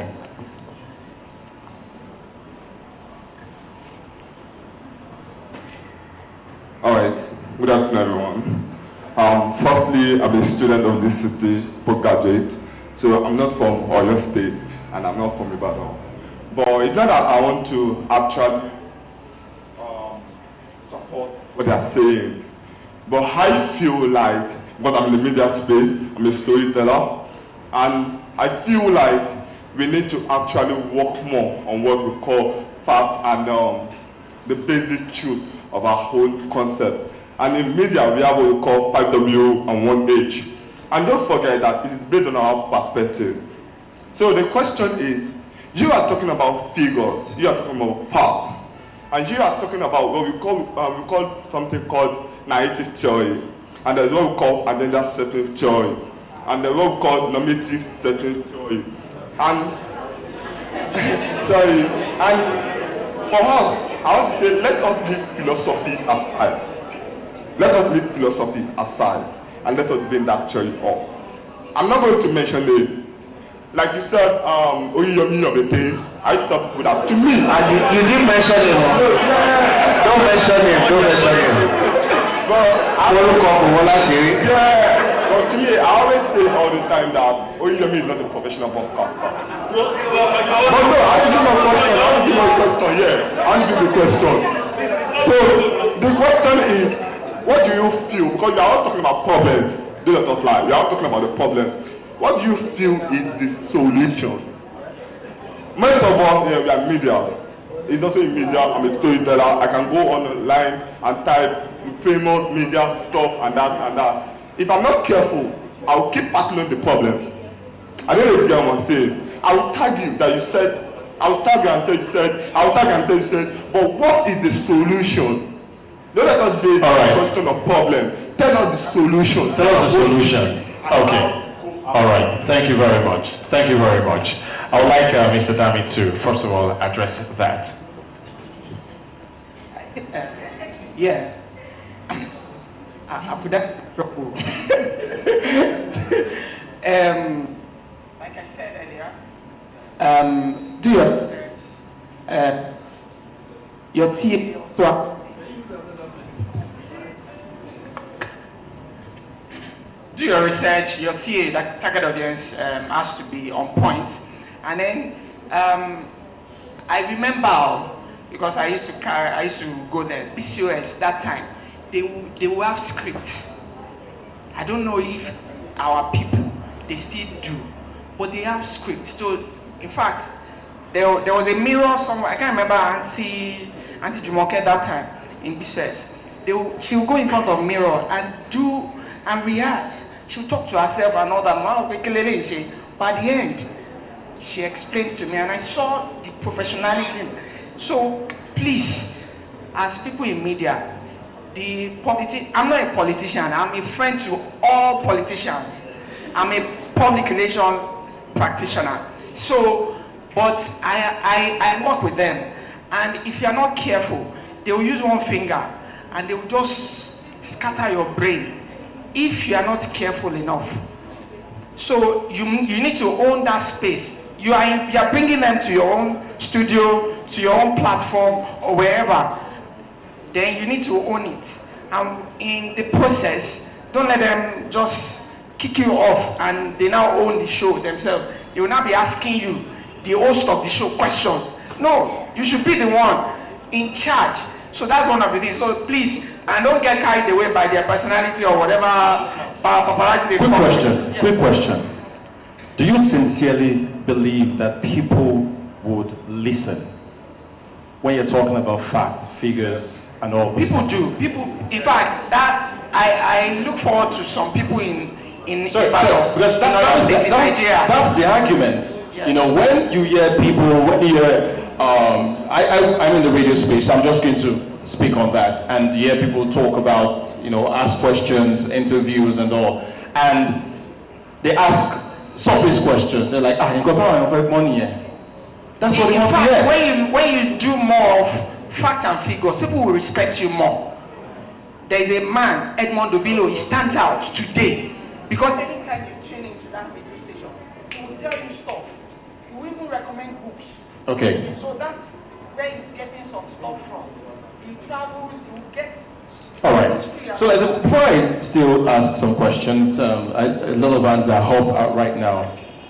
Michael Ogushina, where do you draw the line between the professionalism of the media space, media personalities, and them being neutral, and also them frolicking with politicians? Because now, like I said, my experience mostly is in the radio space, and we can't shy away from the fact that we've seen things and we've heard of things. We've seen things. Exactly. Where do we draw the line? Because yeah, a lot of people might taint the message, the media. So I mean, if I collect something from a politician right now, and I go on air, but that's the reality on ground. At a particular station that has collected about 5 different vehicles, SUV. I don't know the station, and I don't know who gave it to them. But I know that a particular station that has collected 5 Okobogini from, I don't know the station. Now, so it's difficult for them because sometimes he who pays the piper, it's difficult for them to now go there. Who gave them? I don't know. So, truth of the matter is that, no, wait, please, let's be serious. Truth of the matter is that the challenge is that there's a very thin line between being professional and then frolicking with politicians. There's somebody in IBR called Anomoride. He does a program on Saturday, Impact Point. When I'm not on radios on Saturday, I will listen to Impact Point. Why? Solid guy. Excellent presentation. The kind of questions are very, very intelligent. Apparently, he uses his time to do. Anomoride engaged me one day, and he was quoting our party constitution, the part I've not read before, to me. Do you understand? It means that when I'm going on the show, I have to be very prepared. Do you get it? And that is the real truth. So even though it's my person, he's my guy, like my guy, but I know that when I'm going on the show, I have to be prepared. See, we don't have to prepare these days to go for any show. There's somebody, I don't want to mention names. You know, I deal with radio people a lot. This week I've gone to about 7. Tomorrow I'll do 3. You know, so it is, I do it regularly. I know them. I know the ones that I can send Ashiri to go and say, there are some that won't be me, that I will go myself. There are some that when I'm going, I will tell the CPS to the governor or the Commissioner for Information to also listen and join. So when they ask questions that are technical, you send me the information. And that's the truth of the matter. See, there are some, let me tell you something. There are some people that will call them by program me. It's the truth. We tell them. So there's something he said that is very important. Okay? He said that it is your responsibility. It is not the job of a politician to, if you give me the privilege, I can campaign from now till evening about Shema Kinde. Abi, if you are tired, you go home. Abi, but it is your job to ensure that we don't have that. There are some shows that when I feel like talking, I will not mention any station. I will call the guy, send him 25,000 or 50K, and say, "Ola, I'm going to show you." And okay, my dear, that's all. And there are some that offer them millions. And I'm telling you the truth, though. The truth. If they are here, I'm sorry. So I'm saying that. It is because okay. You know why this is painful? Okay. Because this is a field that I love so much. If I wasn't doing practical politics, I'd probably be in the media space too. And that's the truth. And this is why I find it very disturbing. For example, Shea Makinde is going to finish his 8 years administration in 2027, right? I'm saying that, okay, how many stations in Ibadan are already looking towards that particular plan? Succession. Who's talking about what happens in 2027 beyond Shea Makinde? The governor said he will support a young person. Is that feasible? Are we going to have a first female governor for the first time? Are we actually looking beyond Oyo State? Are we looking beyond Ibadan? Are we looking at, okay, we'll go for governor, and even intelligent conversations that people want to hear? And this idea of drama. And let me also, because I will soon... So let me reiterate something you said. Let me try and understand what you said. So you were saying that... Let me finish my thought, please. Okay, please. Now, this idea about drama and what people want to hear and what you really want to say. I don't know how many of us like Shimon Kimbaloye of channels. Now, I love him so much. But you see, let me tell you what he does that you've not realized, that we have realized. When he has done his show for like 3-4 years today, you hear that the Minister of Communications wants to go on politics today. You might just 7 to 8, you might just walk up past the so. But imagine they said that BK is going to politics today. You don't want to watch, Abby? So she knows how to do it. He knows where to bring the drama. He knows where to bring the issues. Unfortunately, that's where I started from. In Nigeria, when the same mind clamors for bread and books, bread will always win. We've not been, our reasoning is not yet deep in this country to ask critical questions. That's why I agree that it's a national problem. It's not only limited to Ibadan, just like Ibadan, but the fact remains that it's a national problem. Right. We need to start. So there's a place for drama, which is good. Even me, I do it. I go to political gatherings sometimes, and I say, it's normal, you can do this sometimes. But there are times when you go to events and you dare not speak one single Yoruba language. So let me try and understand what you're saying. So you're saying it's the job of the politician to do everything possible to sway the people's emotions and all that. Exactly. Which that's what we are trying to do. Which you consistently do. Yeah, of course. And I'll do it tomorrow again. Okay. I'll do it next tomorrow. Okay. I'll not teach you your job. There's a lady that was raising up her hand. Sorry, let me quickly just add to what Michael said. You see, I like to talk on 3 perspectives. From the electorate, the media, and then the politicians. I think the electorate also need to do better. You see, when we're talking about, Michael was talking about bread and books. See, it is so bad that even in Nigeria, we have so many educated illiterates that they cannot differentiate the ballot. Is it that kind of person that wants to ask you questions that will really sway you? And then when you're trying to actually, you see, I've contested under SDP, so I know what I'm saying. So I know when you want to campaign to people and then you are coming with facts and figures and then they are looking at you, do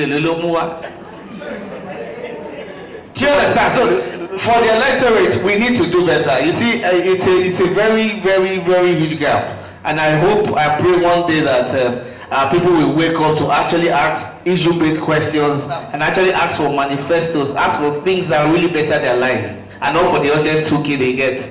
And then for the media is meant to actually portray people's minds and ask questions, or maybe perhaps get to actually coin out things from politicians about what the electorate wants to hear or what they are going through. So I think the media is actually the link and connect between the politicians and the electorate. And then the politicians also, we are ready to, I can say for myself and some other people, if you ask me questions that are issue-based, I will give it to you.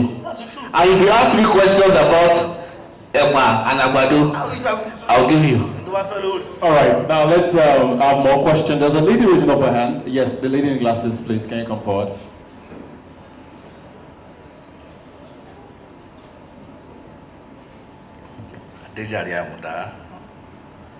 GMI flyer. How much into my way go? Good afternoon, everyone. Good afternoon. Yeah, please. My question is, we were talking about the media. Is there a way, like, the media put out things people want to hear, yes, and when they get what they want to hear, and they see that, or they get to the place that they want to listen to what you put out there, and it's different from what they want to hear, they will begin to turn back, and the number of people under that platform will begin to reduce, and you would be able to pass that information. Is there a way you can sugarcoat? Is there a way you can lure them to come and listen or hear what you have to put out there? That is my question. Okay, in 2018, I was the head of media for Kola Polishaleleka campaign organization in Ekiti State. Fawashi wanted his deputy governor to continue from there. July 14, 2018 was the election. And I was the head of media. Kulele Lainka was who I was reporting to. Now, we are now, but then we are cool. So he asked us to, so while we applied the campaign, we knew that we were up against Fayemi, Dr. Kade Fayemi, PhD in world studies, extremely intelligent, right? Very posh, very poignant, intelligent, paparazzi, steez, everything, he has it. He was the Minister for Mines and State Development in the country. That's all a solid minerals. So, and this is Kola Professor Eleka. No other thing apart from being the lecturer in Ife and the deputy governor. Nothing, that's all. So I knew that one of the things I needed to do was, and then we have a governor who is loquacious, who is a talkative, that can say anything anyhow. Don't get fried rice, you can imagine. You know, so I knew that we had a problem. To convince the electorate, to convince the intelligent people to vote for us, we must speak their language. So we started, okay, there was Fayoshe, which is fine, and then we left Fayoshe. We now start now, I started with the team and came up with what we call the speed concept. Strategy, all of this, let me not tell you. It's my... So I wrote particular speed content. We actually campaigned that collaboration on that particular concept. That campaign was so beautiful, very heavy, and unfortunately they defeated us. We lost about 40,000 votes. But the truth of the matter is that we can also be intelligent if we want to. Do you understand? So we can sugarcoat. If you listen to me while we are doing Shemakide's re-election, I will abuse the Slim Folarin. I abuse the Labu, but promote Shemakinde. And the way we do it in simple. When you go, I've said it on your show before. I've said it on Adejari Amuda's show before. I say it everywhere that Governor Abiola Ajimobi in 96 months, that is 8 years. Instead of saying 8 years looks very simple. I will not say 96 months, almost 100 months. They were in charge of this state, and they couldn't do up to 100 kilometers of road in 8 years. Actually, Governor Ajimobi did not construct up to 100 kilometers of road in 8 years. But Seyi Makinde 6 years plus, he has done over 700. Completed and ongoing. You said, okay, where's the fact? Where's the proof? I said something you believe just like that. Unfortunately, the guys who will never say, hey, Michael, measure this road. So to now make matters worse, I will not say that what I'm saying, if you know that I'm lying, controvert it. You cannot talk here. Why will you controvert? Do you get it? We can say the truth. You see, in literature, there's something called euphemism. Abi, saying the unpleasant things in a pleasant way. Abi, so I just think that we should stop allowing our Greek extension graduates to man the microphone. Even if they three on media. There's a lot of questions actually, but I would like to call on Don T for his question.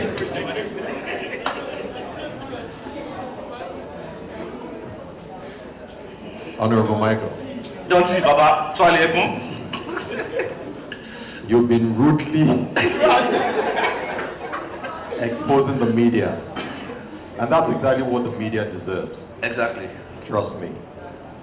I think one of the things that brought about an argument within the media space in the recent times, and thanks to Primus Media for even exposing it, and that was the discussion of a broadcaster and a journalist. It created a lot of uproar. But I'll start that little distinction because it's very important for us from what our gentleman said. I believe, hello sir, the agenda setting theory. Are you a mass communication student? So it's very evident. You have to study as a broadcaster. You have to study as a journalist. And if you operate as a broadcast journalist, you have to know your onions. It's just as simple as that. Now, what is this distinction? Because that's some of the problems that we have. Journalism, I'm not defining it, but I'm just giving you a broad spectrum. You have to have researched. You have to have followed up the news item or the stories that you're trying to tell with facts and figures. However, in broadcasting, it's presentation of the things that are being, the news information that has been gathered. So if you have not gathered an information, you can use your 5 W's and H. They're simple, where are you coming from, how are you, where are you? Those are just the surface of the whole matter. But when you are dealing with politicians, when you're dealing with politics and current affairs, you have to be a trained broadcast journalist. It's just as simple as that. Now, your presentation style is what can make a difference. with creating drama. One of the practical examples is Edmond Obilo. We've been in this town, in this same Ibadan, and we have Edmond Obilo for a case, my colleague. Now, I will sit with Edmond, we will be gisting. Edmond will pick up a book and say he's going to interview this politician the next day. In less than 15 minutes, chit-chat is over. He's not going to party, he's not going to drink, and he will read 3 books in one night. I don't know how he does it. But that kind of person, you cannot be on an interview with that person and you mention 7 kilometers of road. He will take you on that matter. You will explain. So please, because we have a lot of young broadcasters here, we have media personalities that are standing, you need to understand some of the functions of your duty as a media broadcast journalist, which is surveillance function. You must survey all the problems, all the situations in the political and the governance class. Is it road? Is it hospital? You must survey it. If you want to correlate it, you want to agree with what they are doing, you can say, oh, we heard that you build a hospital. Oh yes, we built 2 hospitals at once.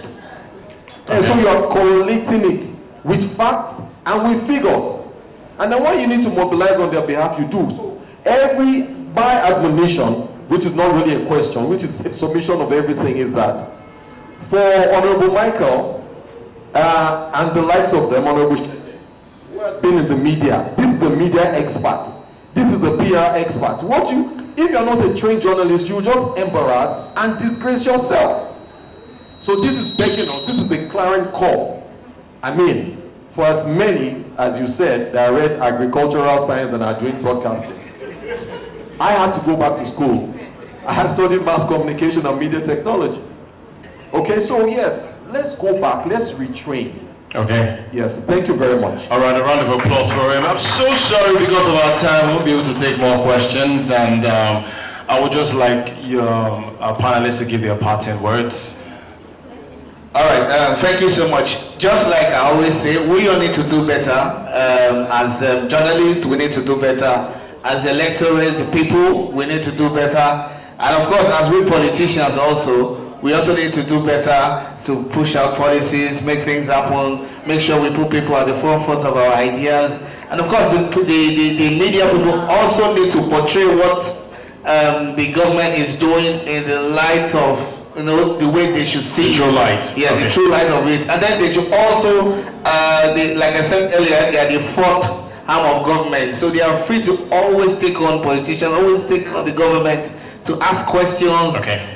Constructive and pertinent questions that has to do with what people really need to hear. And then the electorate also, we need to also do better and then be very more intentional about who governs you. All right, thank you very much. Mr. Dami, in few seconds. So you are intersection of media and politics, that's what we're discussing here. Yeah. So you know that you stand in between the electorate and you are the media, so electorate and the politicians. So you just need to understand both sides and then balance everything up. And just like Nike, do the right thing, just do it. All right. And make it right. All right, thank you. In few seconds. Okay, so in few seconds. Thank you. The executive is failing, the legislative is struggling, judiciary is misbehaving. The journalists, the media is the 4th arm of government. Please don't fail us. All right. From me, with these few points of mine, of ours, we hope we're able to convince you and not convince you. Thank you very much.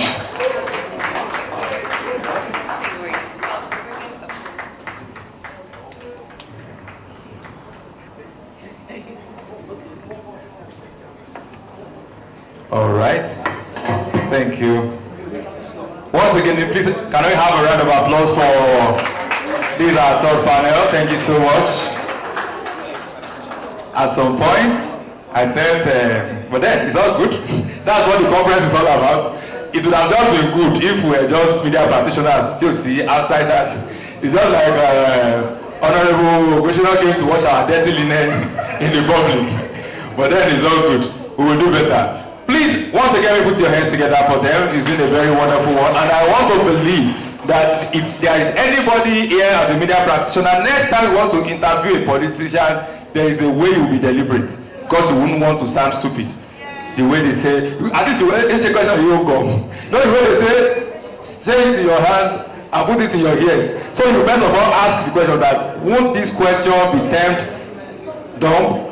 Should I go ahead to ask it? And I think if that is the only thing you've gotten from this conference, it is okay. We build one step at a time. So please, to present this, I want to first of all do this, sir. While my honorable panelists and our moderator, they are still standing, there is a group in the house, and we are privileged to have them. The Media Transformative Group, please everybody hands together for MTG. It's a combination of several stations general manager, and we are privileged to have you. We have the general manager of Pensioners FM, the general manager of Brave FM, all the way from Ogbomoso, the general manager of Crest FM, the general manager of iFlyer. Thank you so much. We also have the general manager of Omoluabi FM and Vintage FM on this group, and Adamimogo FM, but they are not in the building at the moment. So please, everybody hands together for the head of the MCG, Dr. Babatunde Tiabiyu, as he comes to help me present this token of appreciation to our panelists, just to say thank you for coming to share with us and for trying to build a society with us. This is for Honorable Okushino. All right. Thank you very much. Let me just share this little experience of mine in 2015.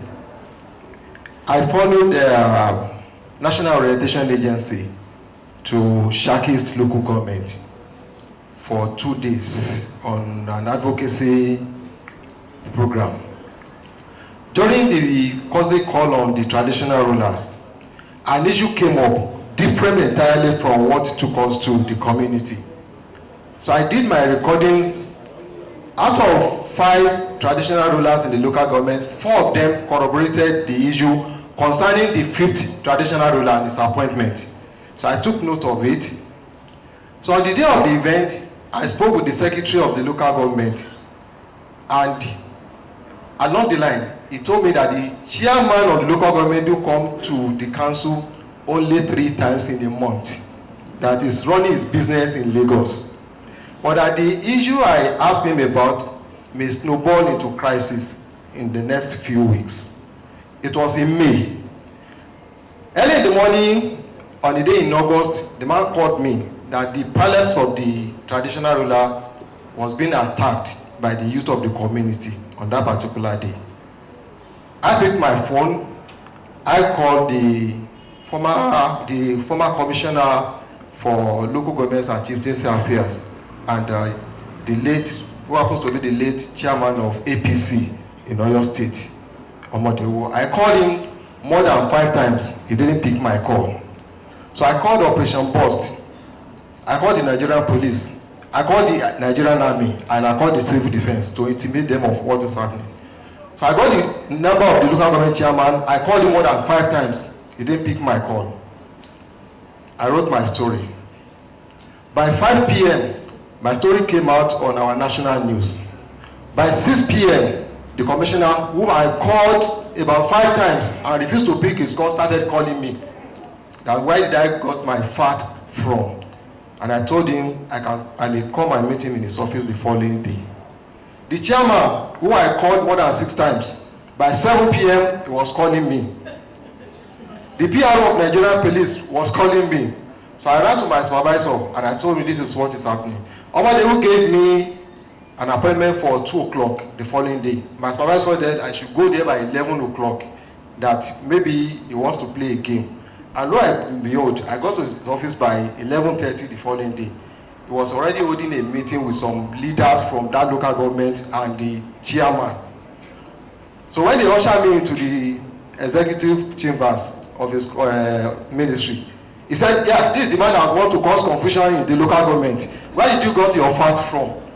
And I said, sir, I can even give you more than what you want. They now referred me back to Dr. Festus Adedayo, the then special advisor on media to the late Governor Abiola Jimobi. And that man is very friendly with the media back then. So I got to his office, said, Dr. Tiamiyu, what happened? They just said you want to come and see me. I said, I don't know anything. The commissioner said I should come and see you. So he now sat me down and I narrated what happened to him. He now said, please, and please, I'll do something about it. Because something that may even consume the then deputy governor of the state if I go ahead to do the rest of the story. The following day, I was arrested by the area commander for your police that I wanted to cause crisis in particular local government. So when I told the person, please, just 1 minute. So when I told the IPO my own side of the story, he now said, but why didn't you find out from the commissioner? And I showed him my call log that I called him more than 6 times. At the end of the day, I was released. But like Shoyombo said the other time, before I left Ibadan that day, I called my friend in Punch. I called the other one in the Nation newspaper and one in Tribune. That only what I need to do is just to send you a text message that I've been detained. Then the rest will be the story. So at the end of the day, I was vindicated. And the chairman, I think he was removed at the end of the day. Now, you said a lot about the media, which honestly, you are being truthful. But the truth of the matter is, part of these things was caused by you politicians. You have been the one that selected a section of the media and favoring them to toe your own line and blow your own trumpet. You just said now that a particular radio station has collected about 5 vehicles. How do you want them to say anything against it, even if you go on their program? So that don't worry, we will give other people vehicles too.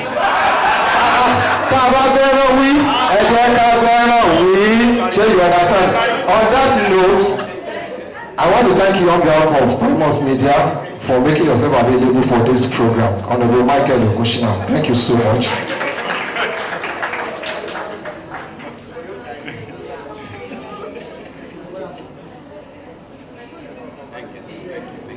Please, thank you, sir. Thank you, sir. Ebama cash for the general picture. All right, please. And this goes to Honorable Olakunle Akishete. Thank you, sir. Honorable Olakunle Akishete, Primus Media is very proud of you and saying thank you to you for honoring their invitation. And this is for Honorable Falano Adebowale, ably represented by Honorable. You are honorable, but you are not honorable by name. Mr. Damilala Olade, thank you. Well, maybe let me call him Honorable Falana Adebowale, small but mighty. Thank you for coming on the program.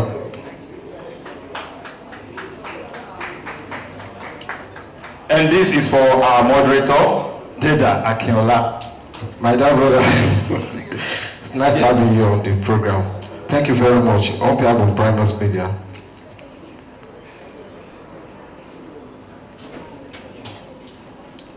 And this one goes to the host of the event, Mobola Badekale. Please everybody put your hands together for her as she comes to receive. You will agree with you that she has done a fantastic job. So please. Thank you for the wonderful job you have been doing since morning. Thank you so much. And this one is for our very first keynote speaker. He left immediately after his speech because he has been on the road and he just came directly from Lagos. Barrister Akim Agbade, please let his representative come forward to pick it up for him. Thank you so much. Someone is picking up for him.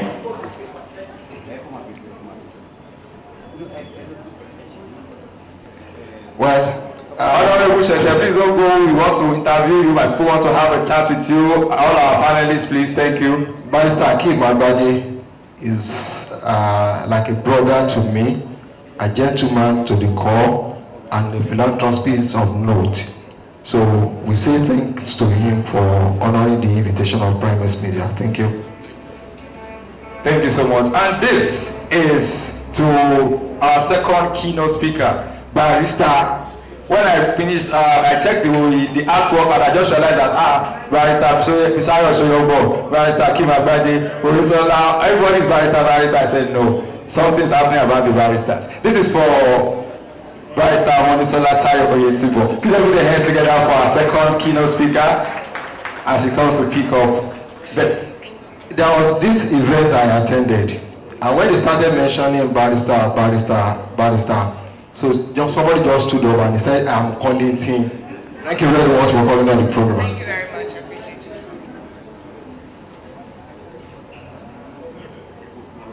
Thank you. Thank you so much, sir. Thank you. Please let me put your hands together for him. Thank you so much. Ladies and gentlemen, like I said, we are celebrating our anniversary, and I promise you that you give me 5 minutes. I want to do something very special. Don't be in a hurry to go yet. In fact, I want to call on one of our sponsors now, and something is telling me somebody here might be lucky. So please let me put your hands together for the CEO of Blue Springs Homes and Properties, the person of Mr. Enola Habib. Please let me put your hands together for him as he comes forward. There will be a little game we will play. After this, we are done. But there will be a little game we will play. If you buy the shirt, you will have to go to that media wall at the back, the red carpet stand, and find your name. Your name must appear like 4 or 5 times on the, because you are also the real MVP, and we celebrate you. We say thank you. So this, let's quickly listen. Like I said, I want to believe that somebody may be lucky. On behalf of myself and on behalf of Blue Spring, please don't be in a hurry. Immediately after that, we have something, one more thing to do, and we share the grace. I mean, we call it a day. All right.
Quick story about Blue Springs. I think we were incorporated in 2022. We started the business way back, 2018, hustling like that, playing around real estate. But we got serious in 2022. And to God be the glory. This year, 2025, we have 2 estates in Ibadan. And we also happen to have worked with a lot of government agencies. The popular ones, the new ones coming up. We have worked closely with the Oyo State Ministry of Lands, partnering with them to deliver projects in different areas of the state, and also the newly incubated Oyo State New Towns and City Development Authority, which was just launched by His Excellency Governor Seyi Makinde. We've been consulting with them, we've been working with them, partnering with them, and very soon the result of that work will be very obvious and apparent to everyone. Once again, Blue Springs, our goal is simple: make land affordable to young people. I'm a young person myself, and so we believe that anyone of whatever earning bracket should own land. And I should add this: I am an ex-broadcaster, like many people here. In fact, that's where I cut my teeth, and that's where I met after that. I used to be in the radio space for a lot of, from 2017 till 2023 that I left permanently so that the passionate ones will continue. So, well, doctors are. So, a lot of faces here are familiar, a lot of faces here are my friends, they are my elder brothers, they are my senior elder sisters, junior ones too, but they know Kere now. So, yeah, our core belief is that anyone can own land, anyone can own property. In fact, when I was in radio, I never imagined, I have always known that, okay, but I never knew it would come as early as it came, and I never knew I would take my own money to go and buy land, talk less of selling lands to people. So at Blue Springs, we have made it easier for anybody, no matter your budget or no matter your earning capacity, you can be a landowner. And our àgbàlagbà bí náà ti dàgbà wọ́n máa sọ fún wa pé owó tọ́mọ yín bá kọ́ rí ẹ̀kọ́ àtàkà ló máa fi jẹ, but ayé jọ nìyẹn owó tọ́mọ yín bá kọ́ rí sìn ilẹ̀ ní kó fi lọ rà. And I'm imploring you as broadcasters, that there are a lot of young people in the broadcast media now. I'm imploring you that please, no matter how little, don't let anybody tell you that inu golowa osigbo ni Ibadan mo. There is no push in Ibadan now. What you should focus on is accessibility. Timoto bá ti lè débẹ̀, buy that land, keep, perfect the document. You will be amazed what that land can become in a very short time. Once again, my name is Eniola Habib. Thank you for listening. Thank you so much, sir. Eniola Habib says, even as a young broadcaster, we can run one, you will know you do it. Anyone don't say anything. When you were in the industry, let's leave that. Let's keep that. Let's keep that. I want to all of you that are passionate, may God Almighty help us. God will help us. Ladies and gentlemen, thank you so much for accepting. Don't go yet. We want to quickly do this. Please, if you have ever worked with Primus Media City as a staff, as an intern, as a COS student, IT student, and you are here, please come forward. If you have ever worked with Primus Media City, please come forward. Okay, let's do it this way. If you are a graduate of Primus Media Academy, because I've seen an argument, please come forward. Please come forward. If you have ever attended Primus Media Academy, you are a staff, you are an intern, you are a COS student, anybody and everybody from Primus, please come forward. Like I said, today is our 7th anniversary, September 5, 2018, and God has helped us, even though we are still far from there. Please, while we are doing that, if you are the owner of this car, Toyota Camry AGG 444EA, please kindly repark. Toyota Camry AGG 444EA, please kindly repark. AGG 444EA, another one, KSF 13JL, KSF 13JL, please kindly repark. Thank you so much. And to do us this particular honor for this one, please, I want you to help me put your hands together and welcome forward someone I respect a lot. And she has been here several times today, but she's coming back again. Please help me put your hands together for my CEO and Executive Director, Barrister Monisola Tayo. Thank you so much. As he comes forward, Bobola, Aburio, Kilo Nseleni, Antokwe, Kilo Nseleni. So, this is what we want to do. There is one of us who God has actually positioned in the organization for himself by himself, because he has been doing more than whatever we could pay or repay now or in the future. Ladies and gentlemen, we want to present an award to someone I call a Superman. He's a one-man battalion. He's a man that has done and is doing. He has no day, no working days. We told him to take a day off. He said, what will I be doing? And that is all the truth. And that is how he has always been on the team. I call him the Superman. So we are presenting an award we call the Employee of the Year. Please everybody put your hands together for Mr. Kenny Adejire. Where is he? Kenny Adejire. Please come forward. Mr. Kenny Adejire. First thing I would say is, you always hear Employee of the Month. So for somebody to be Employee of the Year, he must have been Employee of the Month almost every month. Which means that I'm meeting you for the first time, but this thing in my hand tells me that you are consistent and you are diligent. Everybody clapped, everybody cheered, nobody disagreed. So it is obvious that you are consistent and diligent.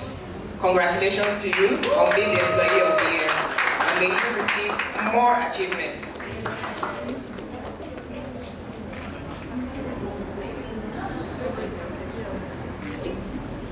Congratulations.